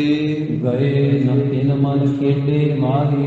ਤੇ ਜਿਹੜੇ ਗਏ ਨਹੀਂ, ਜਿਹੜੇ ਸਾਡੇ ਪਹਿਰੇ ਦੇ ਰਹੇ ਸੀ 5 ਜਾਣੇ, ਤੇ ਉਹਨਾਂ ਦਾ ਮਨ ਉੱਥੇ ਗਿਆ ਹੋਇਆ ਸੀ, ਉਹਨਾਂ ਦਾ ਸਰੀਰ ਇੱਥੇ ਸੀ। ਇਸ ਕਰਕੇ ਜਿਹੜੇ ਹਾਜ਼ਰ ਸੀ ਉਹ ਗਏ ਹਾਜ਼ਰ, ਜਿਹੜੇ ਗਏ ਹਾਜ਼ਰ ਸੀ ਉਹਨਾਂ ਦੇ ਮਨ ਕਰਕੇ ਇੱਥੇ ਹਾਜ਼ਰੀ ਲੱਗੀ। ਇੱਕਨਾਂ ਦਾ ਤਨ ਇੱਥੇ ਸੀ, ਮਨ ਨਹੀਂ ਸੀ, ਤੇ ਦੂਜੇ ਜਿਹੜੇ ਉੱਥੇ ਤਨ ਕਰਕੇ ਗਏ ਸੀ ਉਹਨਾਂ ਦਾ ਮਨ ਇੱਥੇ ਸਾਡੇ ਵਿੱਚ ਸੀ। ਸੁਨ ਸਭ ਸਾਜ ਸਾਜ ਕਹਿ ਮਾਨੀ। ਤੇ ਸੁਣ ਕਰਕੇ ਇਹਨਾਂ ਦਸਾਂ ਨੇ ਸੱਚ ਸੱਚ ਕਿਹਾ ਤੇ ਮਹਾਰਾਜ ਦਾ ਭਜਨ ਮੰਨਿਆ। ਧੰਨ ਧੰਨ ਸਭ ਗੁਰ ਗੁਣ ਖਾਨੀ। ਸਾਰੀ ਸੰਗਤ ਨੇ ਵੀ ਮੰਨਿਆ ਤੇ ਇਹਨਾਂ ਨੇ ਵੀ, ਤੇ ਸਾਰੀ ਸੰਗਤ ਨੇ ਆਖਿਆ ਧੰਨ ਧੰਨ ਸਤਿਗੁਰੂ ਸ੍ਰੀ ਗੁਰੂ ਗੋਬਿੰਦ ਸਿੰਘ ਜੀ ਮਹਾਰਾਜ। ਸਾਰੀ ਸੰਗਤ ਇੱਕ ਵਾਰੀ ਪਿਆਰ ਸਹਿਤ ਕਹੋ ਜੀ, ਧੰਨ ਧੰਨ ਸ੍ਰੀ ਗੁਰੂ ਗੋਬਿੰਦ ਸਿੰਘ ਜੀ ਮਹਾਰਾਜ। ਗੁਣ ਖਾਨੀ, ਗੁਣਾ ਦੇ ਖਜ਼ਾਨੇ ਸਤਿਗੁਰੂ। ਇਹ ਅਚਰਜ ਕਥਾ ਸਾਧ ਸੰਗਤ ਜੀ ਮਹਾਰਾਜ ਦੀ। ਗਰੀਬ ਨਵਾਜ ਸਾਹਿਬ ਜੀ ਨੇ ਇੱਥੇ ਭਜਨ ਕੀਤਾ ਕਿ ਜਿਹੜੇ ਨੇੜੇ ਉਹ ਦੂਰ ਤੇ ਜਿਹੜੇ ਦੂਰ ਉਹ ਨੇੜੇ। ਇਸ ਕਰਕੇ ਕਿਹਦੀ ਹਾਜ਼ਰੀ ਮਹਾਰਾਜ ਦੇ ਚਰਨਾਂ 'ਚ ਲੱਗਣੀ ਆ? ਇੱਕ ਤਨ ਕਰਕੇ ਇੱਥੇ ਆ, ਤੇ ਜੇ ਮਨ ਕਰਕੇ ਗਏ ਹਾਜ਼ਰ ਵਾਸਤੇ ਉਹਦੀ ਹਾਜ਼ਰੀ ਪੂਰੀ ਨਹੀਂ ਲੱਗਦੀ। ਇੱਕ ਤਨ ਕਰਕੇ ਇੱਥੇ ਹਾਜ਼ਰ ਨਹੀਂ, ਉਹ ਦੂਰ ਕਿਤੇ ਗਿਆ ਹੋਇਆ, ਉਹਦਾ ਮਨ ਇੱਥੇ ਆ ਤੇ ਉਹਦੀ ਹਾਜ਼ਰੀ ਲੱਗ ਜਾਂਦੀ। ਇਹੀ ਉਪਦੇਸ਼ ਮਹਾਰਾਜ ਸਾਹਿਬ ਜੀ ਨੇ ਪਹਿਲੇ ਸਰੂਪ 'ਚ ਇੱਥੇ ਇਸੇ ਧਰਤੀ ਤੇ ਬਖਸ਼ਿਆ। ਨਵਾਬ ਦੌਲਤ ਖਾਨ ਤੇ ਕਾਜੀ ਨੂੰ ਮਸੀਤ ਦੇ ਵਿੱਚ ਜਦੋਂ ਉਹਨਾਂ ਨੇ ਆਖਿਆ ਮਹਾਰਾਜ ਤੁਸੀਂ ਸਾਡੇ ਨਾਲ ਨਵਾਜ਼ ਵਿੱਚ ਸ਼ਾਮਲ ਹੀ ਨਹੀਂ ਹੋਏ, ਤੇ ਮਹਾਰਾਜ ਕਹਿੰਦੇ ਤੁਸੀਂ ਕਸਰਤ ਹੀ ਕਰਦੇ ਰਹੇ ਜੇ, ਨਵਾਜ਼ ਕਿਹਨੇ ਪੜ੍ਹੀ? ਜੇ ਮਨ ਹਾਜ਼ਰ ਨਾ ਹੋਵੇ ਤੇ ਸਰੀਰ ਦੀ ਕਸਰਤ ਹੀ ਆ ਉੱਠਣਾ ਬੈਠਣਾ, ਕਿ ਤੁਸੀਂ ਵਾਰ-ਵਾਰ ਉੱਠਦੇ ਬਹਿੰਦੇ ਰਹੇ ਹੋ। ਨਵਾਬ ਸਾਹਿਬ ਤੁਹਾਡਾ ਮਨ ਤਾਂ ਕਾਬਲ ਵਿੱਚ ਘੋੜੇ ਖਰੀਦਦਾ ਫਿਰਦਾ ਸੀ ਵੀ ਸੁਦਾਗਰ ਨੂੰ ਪੈਸੇ ਦੇ ਕੇ ਭੇਜਿਆ ਕਿਤੇ ਘਾਟਾ ਨਾ ਪਾ। ਕਾਜੀ ਕਹਿੰਦਾ ਮਹਾਰਾਜ ਮੇਰੇ ਨਾਲ ਪੜ੍ਹ ਲੈਂਦੇ। ਸਤਿਗੁਰੂ ਕਹਿੰਦੇ ਤੂੰ ਥੋੜਾ ਜਿਹਾ ਉਰੇ ਸੀ, ਪਰ ਸ਼ਹਿਰ ਵਿੱਚ ਆਪਦੇ ਘਰੇ ਗਿਆ ਹੋਇਆ ਸੀ ਕਿ ਉਹ ਖੂਹੀ ਦੇ ਵਿੱਚ ਵਿਸ਼ੇਰਾ ਨਾ ਡਿੱਗ ਪਵੇ। ਖੂਹੀ ਨੂੰ ਤੋਂ ਢੱਕ ਕੇ ਨਹੀਂ ਆਇਆ।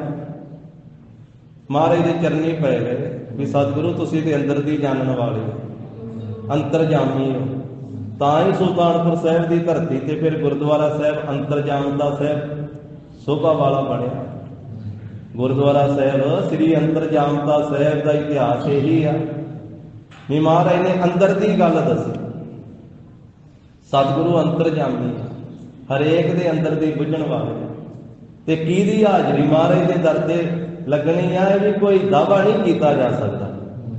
ਕਿੰਨੇ ਗਏ ਹਾਜ਼ਰ ਹੋ ਜਾਣਾ ਤੇ ਕਿਸ ਨੇ ਹਾਜ਼ਰ ਹੋ ਜਾਣਾ, ਕਿਸ ਨੂੰ ਦਾਤ ਗੁਰੂ ਜੀ ਨੇ ਦੇ ਦੇਣੀ ਆ ਤੇ ਕਿਸ ਨੇ ਖਾਲੀ ਰਹਿ ਜਾਣਾ, ਇਹ ਵੀ ਕੋਈ ਦਾਅਵਾ ਨਹੀਂ ਕੀਤਾ ਜਾ ਸਕਦਾ।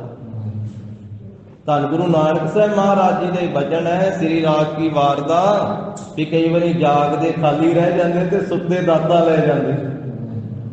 ਉਹ ਆਰਾਮ ਨਾਲ ਸੁੱਤੇ ਜਿਹੜੇ ਉਹਨਾਂ ਨੂੰ ਸੁੱਤਿਆਂ ਨੂੰ ਉਠਾ ਕੇ ਮਾਰੇ ਕਹਿੰਦੇ ਵੀ ਲਓ ਤੁਸੀਂ ਦਾਤਾ, ਤੇ ਜਿਹੜੇ ਜਾਗਦੇ ਆ ਉਹ ਖਾਲੀ ਰਹਿ ਜਾਂਦੇ ਆ। ਇਸ ਜਰਜ ਮਹਾਰਾਜ ਦੀ ਖੇਡ ਆ। ਦਾਤੀ ਨਾਨਕ ਦਾਤੀ ਸਾਹਿਬ ਸੰਧੀਆ, ਕਿਆ ਚੱਲੇ ਤਿਸ ਨਾਲ, ਇੱਕ ਜਾ ਗੰਦੇ ਨਾ ਲਹਿਨ ਇੱਕ ਨਾ ਸੁੱਤਿਆਂ ਦੇ ਉਠਾਲ। ਕਈ ਵਾਰੀ ਚਿੱਤ ਖਿਆਲ ਵੀ ਨਹੀਂ ਹੁੰਦਾ ਕਿਸੇ ਨੂੰ ਕਿ ਉਹਨੂੰ ਮਹਾਰਾਜ ਦਾਤਾ ਦੇ ਦਿੰਦੇ ਆ, ਤੇ ਜਿਹੜਾ ਦਾਵਾ ਕਰਦਾ ਵਾ ਉਹ ਖਾਲੀ ਰਹਿ ਜਾਂਦਾ। ਇਹ ਸਤਿਗੁਰੂ ਸੱਚੇ ਪਾਤਸ਼ਾਹ ਜੀ ਦੀਆਂ ਬਰਕਤਾਂ ਅਚਰਜ ਹੀ ਹਨ। ਕਿਹਦੀ ਹਾਜ਼ਰੀ ਲੱਗਣੀ ਤੇ ਕਿੰਨੇ ਗਏ ਹਾਜ਼ਰ ਹੋ ਜਾਣਾ। ਤੇ ਸਤਿਗੁਰੂ ਹਰੇਕ ਦੇ ਅੰਦਰ ਦੀ ਜਾਣਨ ਵਾਲੇ ਆ। ਇਹਦੇ ਚੋਂ ਇੱਕ ਤਾਂ ਸਿੱਖਿਆ ਇਹ ਮਿਲਦੀ ਸਾਧ ਸੰਗਤ ਜੀ ਅੱਜ ਦੀ ਇਸ ਗਾਥਾ ਦੇ ਵਿੱਚੋਂ ਕਿ ਸਤਿਗੁਰੂ ਜੀ ਨੂੰ ਅੰਤਰਜਾਮੀ ਜਾਣੋ, ਕਿ ਸਾਡੇ ਅੰਦਰ ਦੀ ਜਾਣਨ ਵਾਲੇ। ਤੇ ਦੂਸਰਾ ਮਹਾਰਾਜ ਸਾਹਿਬ ਜੀ ਨੇ ਸਿੱਖਿਆ ਦਿੱਤੀ ਆ ਕਿ ਸਰੀਰ ਕਰਕੇ ਜਿੱਥੇ ਹਾਜ਼ਰ ਹੋਣਾ ਉੱਥੇ ਮਨ ਕਰਕੇ ਵੀ ਹਾਜ਼ਰ ਹੋਣਾ ਚਾਹੀਦਾ। ਮਨ ਦੀ ਸਮੀਪਤਾ ਦਾ ਅਸੂਲ ਸਮਝਾਇਆ ਹੈ। ਫਰਜ਼ ਤੋਂ ਉੱਕਣ ਦੀ ਵਡਿਆਈ ਨਹੀਂ ਕੀਤੀ ਹੈ। ਉੱਤਮ ਅਵਸਥਾ ਉਹੀ ਹੈ ਜੋ ਤਨ ਕਰਕੇ ਹਾਜ਼ਰ ਰਹਿਣ ਤੇ ਮਨ ਕਰਕੇ ਹਜ਼ੂਰੀ ਵਿੱਚ ਰਹਿਣ। ਉਹ ਉੱਤਮ ਹਨ ਜਿਹੜੇ ਤਨ ਕਰਕੇ ਵੀ ਹਾਜ਼ਰ ਰਹਿੰਦੇ ਆ ਤੇ ਮਨ ਕਰਕੇ ਵੀ, ਮਨ ਦੀ ਹਜ਼ੂਰੀ ਵੀ ਮਾਣਦੇ। ਇਸ ਕਰਕੇ ਗਰੀਬ ਨਵਾਜ ਸੱਚੇ ਪਾਤਸ਼ਾਹ ਅੰਤਰਜਾਮੀ ਸਤਿਗੁਰੂ ਬਰਾਜੇ ਹੋਏ ਵੀ ਸਦਾ ਜਾਗਦੇ, ਸੁੱਤੇ ਹੋਏ ਵੀ ਸਦਾ ਜਾਗਦੇ। ਇਹਦੇ ਤੋਂ ਇਹ ਵੀ ਸਿੱਖਿਆ ਮਿਲਦੀ ਆ ਕਿ ਸਿੱਖਾ ਹਰ ਵੇਲੇ ਸਤਿਗੁਰੂ ਜੀ ਨੂੰ ਅੰਗ ਸੰਗ ਸਮਝ ਤੇ ਹਰ ਵੇਲੇ ਸਤਿਗੁਰੂ ਜੀ ਨੂੰ ਜਾਗਦਾ ਸਮਝ। ਤੂੰ ਤਾਂ ਸਤਿਗੁਰੂ ਜੀ ਨੂੰ ਪ੍ਰਕਾਸ਼ਮਾਨ ਹੋਇਆ ਜਾਗਦਿਆਂ ਵੀ ਸਮਝਦਾ ਕਿ ਸਤਿਗੁਰੂ ਕਿਹੜਾ ਵੇਖਦੇ ਆ। ਬਹੁਤੀ ਗਿਣਤੀ ਵਿੱਚ ਇਹ ਵੀ ਭੁਲੇਖਾ ਪਿਆ ਹੋਇਆ ਵੀ ਗੁਰੂ ਗ੍ਰੰਥ ਸਾਹਿਬ ਮਹਾਰਾਜ ਸੱਚੇ ਪਾਤਸ਼ਾਹ ਕਿਹੜਾ ਵੇਖਦੇ ਆ। ਪਰ ਗਰੀਬ ਨਵਾਜ ਤੇ ਅੱਗੋਂ ਵੇਖਦੇ, ਪਿੱਛੋਂ ਵੇਖਦੇ, ਅੰਦਰੋਂ ਵੇਖਦੇ, ਬਾਹਰੋਂ ਵੇਖਦੇ ਆ, ਪਿਛਲੇ ਜਨਮਾਂ ਨੂੰ ਵੀ ਵੇਖਦੇ ਤੇ ਆਉਣ ਵਾਲੇ ਅੱਗੇ ਕਿੱਧਰ ਨੂੰ ਜਾਣਾ ਉਹ ਵੀ ਵੇਖਦੇ। ਅੱਗੋਂ ਦੇਖੈ ਪਿੱਛੋਂ ਦੇਖੈ ਤੁਝ ਤੇ ਕਹਾ ਛੁਪਾਏ। ਘਟ ਘਟ ਕੇ ਅੰਤਰ ਕੀ ਜਾਣਤ ਭਲੇ ਬੁਰੇ ਕੀ ਪੀਰ ਪਛਾਣਤ। ਸਭ ਕੁਝ ਵੇਖਦੇ, ਪਰ ਇਸ ਗੱਲ ਨੂੰ ਜੇ ਬੰਦਾ ਸਮਝੇ ਤੇ ਤਾਂ ਵਾ ਨਾ। ਇੱਕ ਇੱਕ ਬਚਨ ਸਾਡੇ ਸੁੱਤੇ ਮਨ ਨੂੰ ਜਗਾਉਣ ਵਾਸਤੇ ਆ। ਗਰੀਬ ਨਵਾਜ ਸਾਹਿਬ ਜੀ ਕਹਿੰਦੇ ਇੱਕ ਅੰਮ੍ਰਿਤ ਬਾਣੀ 'ਚ ਬਚਨ ਆਇਆ। ਗਰੀਬ ਨਵਾਜ ਕਹਿੰਦੇ ਕਿ ਸਾਰੀ ਦੁਨੀਆ ਕਹਿੰਦੀ ਵੀ ਰੱਬ ਨੇੜੇ ਹੈ, ਕਹਿੰਦੇ ਆ ਪਰ ਮਾਰੇ ਕਹਿੰਦੇ ਮਨ ਦੇ ਵਿਰਲੇ ਵਿਰਲੇ ਹੀ ਆ। ਜਿਹੜੇ ਕਹਿੰਦੇ ਮੂੰਹ ਤੋਂ ਨੇੜੇ ਆ, ਚੋਰੀ ਜਾਰੀ ਠੱਗੀ ਛਾਲ ਕਪਟ ਛੱਡਿਆ ਉਹਨਾਂ ਨੇ, ਬੇਈਮਾਨੀ ਨਸ਼ੇ ਔਗਣ ਪਾਪ ਛੱਡਿਆ।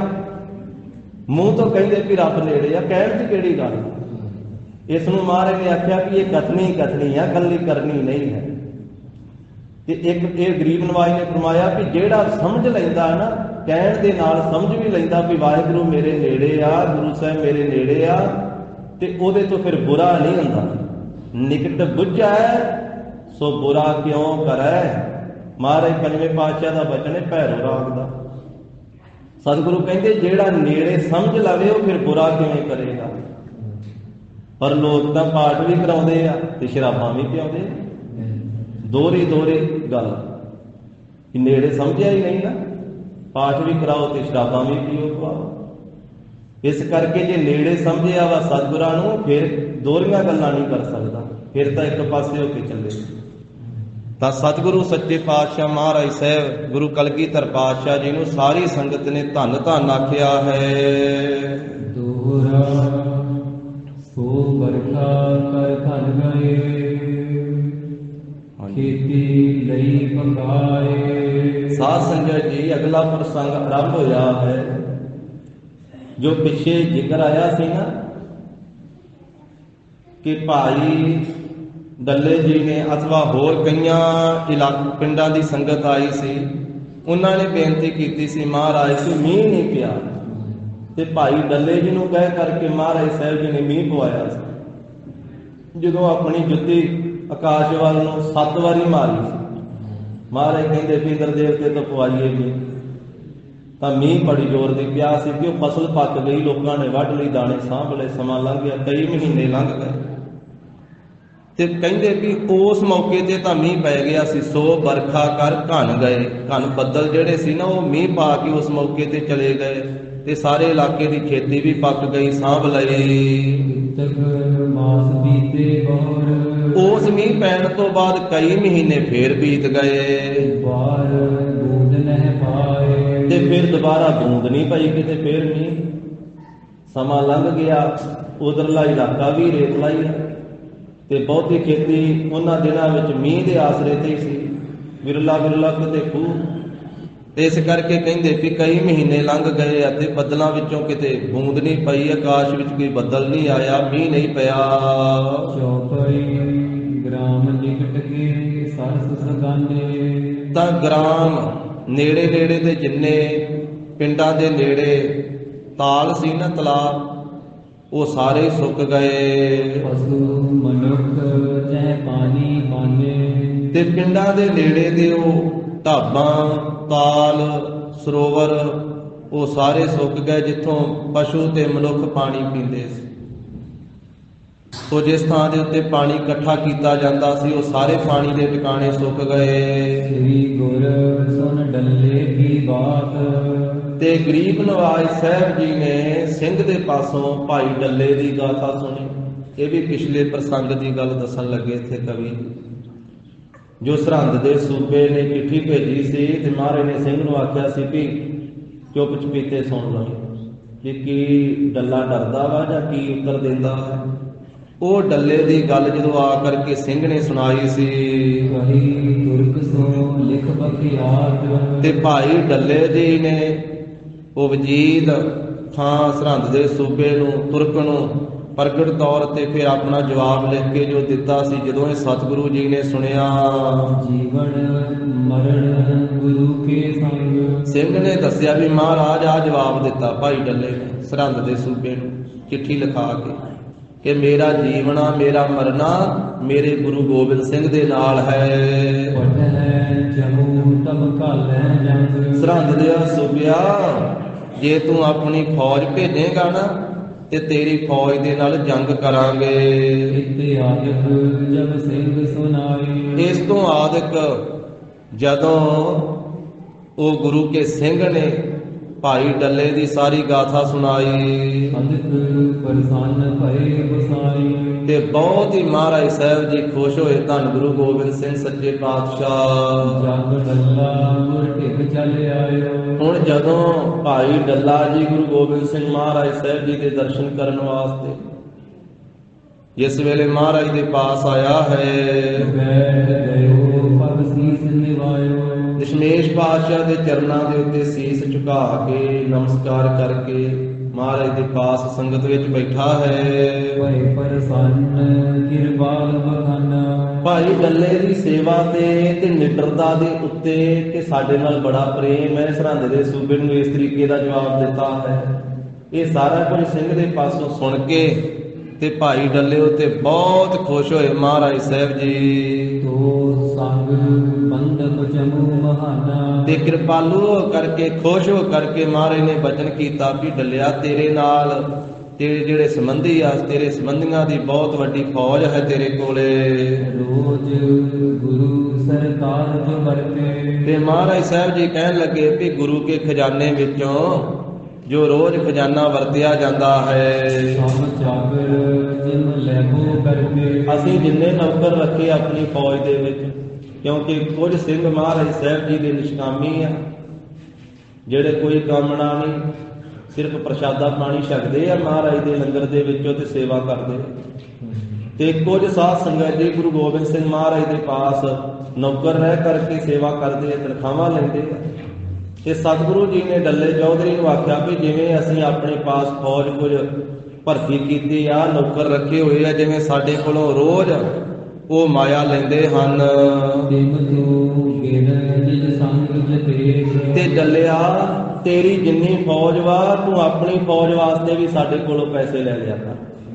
ਸਾਡੇ ਕੋਲੋਂ ਪੈਸੇ ਲੈ ਕੇ, ਸਾਡੇ ਕੋਲੋਂ ਤਨਖਾਹਾਂ ਲੈ ਕੇ ਆਪਣੀ ਫੌਜ ਨੂੰ ਦਿਆ ਕਰ। ਜਿੰਨੇ ਤੂੰ ਆਪਣੀ ਫੌਜ ਨੂੰ ਮਾਇਆ ਦੇਣੀ ਚਾਹਣਾ ਨਾ, ਰੁਪਈਏ ਦੇਣਾ ਚਾਹਣਾ, ਉਹਨੇ ਰੋਜ਼ ਹੀ ਲੈ ਲਿਆ ਕਰ ਸਾਡੇ ਕੋਲੋਂ, ਰੋਜ਼ ਲੈ ਲਿਆ ਕਰ ਤੇ ਆਪਣੀ ਫੌਜ ਨੂੰ ਦੇ ਦਿਆ ਕਰ। ਨਿਜ ਬੰਦਪ ਬੈਰਾੜਨ ਦੀਜੈ। ਤੇਰੇ ਜਿੰਨੇ ਰਿਸ਼ਤੇਦਾਰ ਆ ਜਾਂ ਬੈਰਾੜਾਂ ਦੀ ਫੌਜ ਹੈ ਤੇਰੇ ਕੋਲੇ, ਸਭ ਕੋ ਚਿਤ ਆਨੰਦ ਜੁਤ ਕੀਜੈ। ਤੇ ਸਾਰਿਆਂ ਦੇ ਚਿੱਤ ਨੂੰ ਆਨੰਦ ਸਹਿਤ ਕਰ, ਖੁਸ਼ ਕਰ। ਵੀ ਰੁਪਈਏ ਮਿਲ ਕੇ ਤੇ ਆਪੇ ਖੁਸ਼ ਹੋ ਹੀ ਜਾਣਾ ਸਾਰਿਆਂ ਦੇ। ਇਸ ਕਰਕੇ ਮਹਾਰਾਜ ਕਹਿੰਦੇ ਸਾਰਿਆਂ ਨੂੰ ਤੂੰ ਮਾਇਆ ਦੇ, ਰੁਪਈਏ ਦੇ, ਤੇ ਸਾਰਿਆਂ ਦੇ ਚਿੱਤ ਪ੍ਰਸੰਨ ਕਰ।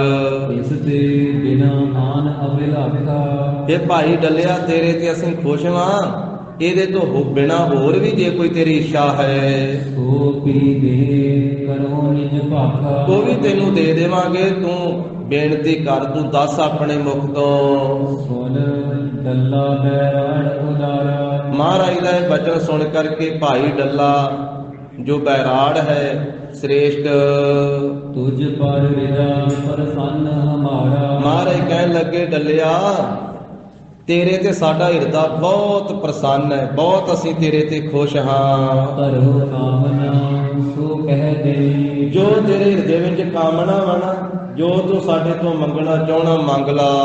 ਹਮ ਤੇ ਕਰੋ ਜਾਚਨਾ ਦੇ, ਸਾਡੇ ਤੋਂ ਮੰਗ ਕੇ ਲੈ ਲਾ, ਜੋ ਮੰਗੇਗਾ ਉਹੀ ਦੇ ਦੇਾਂਗੇ। ਡੱਲਿਆ ਤੇਰੇ ਤੇ ਸਾਡੀ ਖੁਸ਼ੀ ਹੈ ਪੂਰੀ। ਸੁਨ ਡੱਲੇ ਕਰ ਜੋਰ ਉਚਾਰੀ, ਮਹਾਰਾਜ ਜੀ ਦੀ ਆਗਿਆ ਸੁਣ ਕੇ ਭਾਈ ਡੱਲੇ ਨੇ ਹੱਥ ਜੋੜ ਕੇ ਬੇਨਤੀ ਕੀਤੀ। ਪਾਤਸ਼ਾਹ ਚਹੀਅਤ ਅਖਬਾਰੀ, ਕਈ ਮਹੀਨੇ ਹੋ ਗਏ ਸੀ ਸਾਧ ਸੰਗਤ ਜੀ, ਪਾਣੀ ਨਹੀਂ ਸੀ, ਮੀਂਹ ਨਹੀਂ ਸੀ ਪਿਆ, ਔੜ ਬੜੀ ਲੱਗੀ ਹੋਈ ਹੈ, ਤੇ ਜਿਹੜਾ ਤਲਾਵਾਂ 'ਚ ਪਾਣੀ ਉਹ ਵੀ ਸੁੱਕ ਗਿਆ ਸੀ, ਤੇ ਪਸ਼ੂ ਵੀ ਪਾਣੀ ਤੋਂ ਆਤਰ ਹੋ ਗਏ ਸੀ, ਦੁਖੀ ਹੋ ਗਏ ਸੀ ਪੀਣ ਤੋਂ। ਮਨੁੱਖ ਵੀ, ਮਾਲਵੇ ਦਾ ਇਲਾਕਾ, ਰੇਤਲਾ ਇਲਾਕਾ। ਤੇ ਪਹਿਲਾਂ ਕਲਗੀਧਰ ਪਾਤਸ਼ਾਹ ਨੇ ਇੱਕ ਵਾਰੀ ਮੀਂਹ ਪਵਾਇਆ ਸੀ, ਉਦੋਂ ਮਗਰੋਂ ਫਿਰ ਕਈਆਂ ਮਹੀਨਿਆਂ ਤੋਂ ਬਾਅਦ ਮੀਂਹ ਪਿਆ ਹੀ ਨਹੀਂ। ਹੁਣ ਜਦੋਂ ਸਤਿਗੁਰੂ ਜੀ ਖੁਸ਼ ਹੋਏ ਤੇ ਭਾਈ ਡੱਲੇ ਨੇ ਹੱਥ ਜੋੜ ਕੇ ਆਖਿਆ ਵੀ ਸਤਿਗੁਰੂ ਪਾਣੀ ਚਾਹੀਦਾ, ਮੀਂਹ ਚਾਹੀਦਾ ਹੈ। ਪਾਜ ਪੰਛੀ ਮਾਨਵ ਸਮੁਦਾਇਆ, ਮਹਾਰਾਜ ਔੜ ਬੜੀ ਲੱਗੀ ਆ, ਪਸ਼ੂ ਪੰਛੀ ਤੇ ਸਮੂਹ ਮਨੁੱਖ ਬਿਨਾ ਨੀਰ ਤੇ ਹੋਏ ਵਿਗਲਾਇਆ, ਬਿਨਾਂ ਪਾਣੀ ਤੋਂ ਸਾਰੇ ਦੁਖੀ ਹੋ ਰਹੇ ਹਨ। ਜੇ ਪ੍ਰਸੰਨ ਬਰਕਾ ਦਿਓ ਅਗੈ, ਮਹਾਰਾਜ ਜੇ ਖੁਸ਼ ਹੋ ਤੇ ਕਿਰਪਾ ਕਰਕੇ ਮੀਂਹ ਪਵਾ ਦਿਓ। ਟੋਬੇ ਪੁਰਹਿ ਲੈ ਸੁਖ ਸਬੈ, ਮਾਰੇ ਪੂਰੇ ਟੋਬੇ ਭਰ ਜਾਣ ਤੇ ਪਸ਼ੂ ਪੰਛੀ ਤੇ ਮਨੁੱਖ ਸਾਰੇ ਹੀ ਸੁਖ ਸਹਿਤ ਹੋ ਜਾਣ। ਸੁਨ ਕਰ ਐਸੇ ਪ੍ਰਭੂ ਉਚਾਰਾ, ਭਾਈ ਡੱਲੇ ਚੌਧਰੀ ਦੀ ਇਹ ਬੇਨਤੀ ਸੁਣ ਕਰਕੇ ਪਰਮੇਸ਼ਰ ਸਰੂਪ ਧੰਨ ਗੁਰੂ ਗੋਬਿੰਦ ਸਿੰਘ ਮਹਾਰਾਜ ਨੇ ਆਖਿਆ, ਮੀਂਹ ਕਹਾਂ ਹਮ ਕਾਂਖ ਮਝਾਰਾ। ਮਹਾਰਾਜ ਕਹਿੰਦੇ ਉਹ ਡੱਲਿਆ ਮੀਂਹ ਕੀ ਮੰਗਦਾ, ਮੀਂਹ ਤੇ ਸਾਡੀ ਕਛ ਵਿੱਚ ਪਿਆ ਹੈ, ਇਹ ਤੇ ਕਛ ਚ ਵੀ ਹੁਣੇ ਕੱਢ ਕੇ ਦੇ ਦਈਏ ਤੈਨੂੰ। ਬੋਲੇ ਸੋ ਨਿਹਾਲ, ਮਹਾਰਾਜ ਕਹਿਣ ਲੱਗੇ ਇਹ ਤਾਂ ਭਾਵ ਦੀ ਕੋਈ ਔਖੀ ਗੱਲ ਨਹੀਂ ਹੈ, ਇਹ ਤਾਂ ਕਛ ਵਿੱਚ ਹੀ ਹੈ, ਜਿਸ ਤੇ ਆਪ ਵਿਕਾਸ ਕਰ ਦੇ, ਜਿੱਥੋਂ ਤੈਨੂੰ ਕੱਢ ਕੇ ਹੁਣੇ ਦੇ ਦਈਏ। ਭਾਵ ਬਹੁਤ ਹੀ ਵੱਡੀ ਗੱਲ ਨਹੀਂ, ਮੀਂਹ ਤਾਂ ਹੁਣੇ ਪਵਾ ਦਈਏ। ਅਪਰ ਸਾਮਨਾ ਜਾਚਨ ਲੈ, ਡੱਲਿਆ ਤੇਰੇ ਦੇ ਖੁਸ਼ਵਾ, ਕੋਈ ਹੋਰ ਵੱਡੀ ਕਾਮਨਾ ਕੋਈ ਇੱਛਾ ਤੇਰੀ ਹੋਵੇ ਤੇ ਉਹ ਮੰਗ। ਇਮ ਕਹਿ ਸੁਨ ਹੋਏ ਸਭ ਮੌਨ, ਇਸ ਤਰ੍ਹਾਂ ਕਹਿ ਕੇ ਸਾਰੇ ਚੁੱਪ ਕਰ ਗਏ। ਕਿਤਕ ਸਮੇਂ ਫਿਰ ਗਾਪਨ ਭੌਨ, ਕੁਝ ਸਮਾਂ ਡੱਲਾ ਵੀ ਮਹਾਰਾਜ ਸਾਹਿਬ ਜੀ ਦੇ ਚਰਨਾਂ ਵਿੱਚ ਬੈਠਾ ਰਿਹਾ, ਫਿਰ ਆਪਣੇ ਘਰ ਨੂੰ ਚਲੇ ਗਿਆ ਨਮਸਕਾਰ ਕਰਕੇ।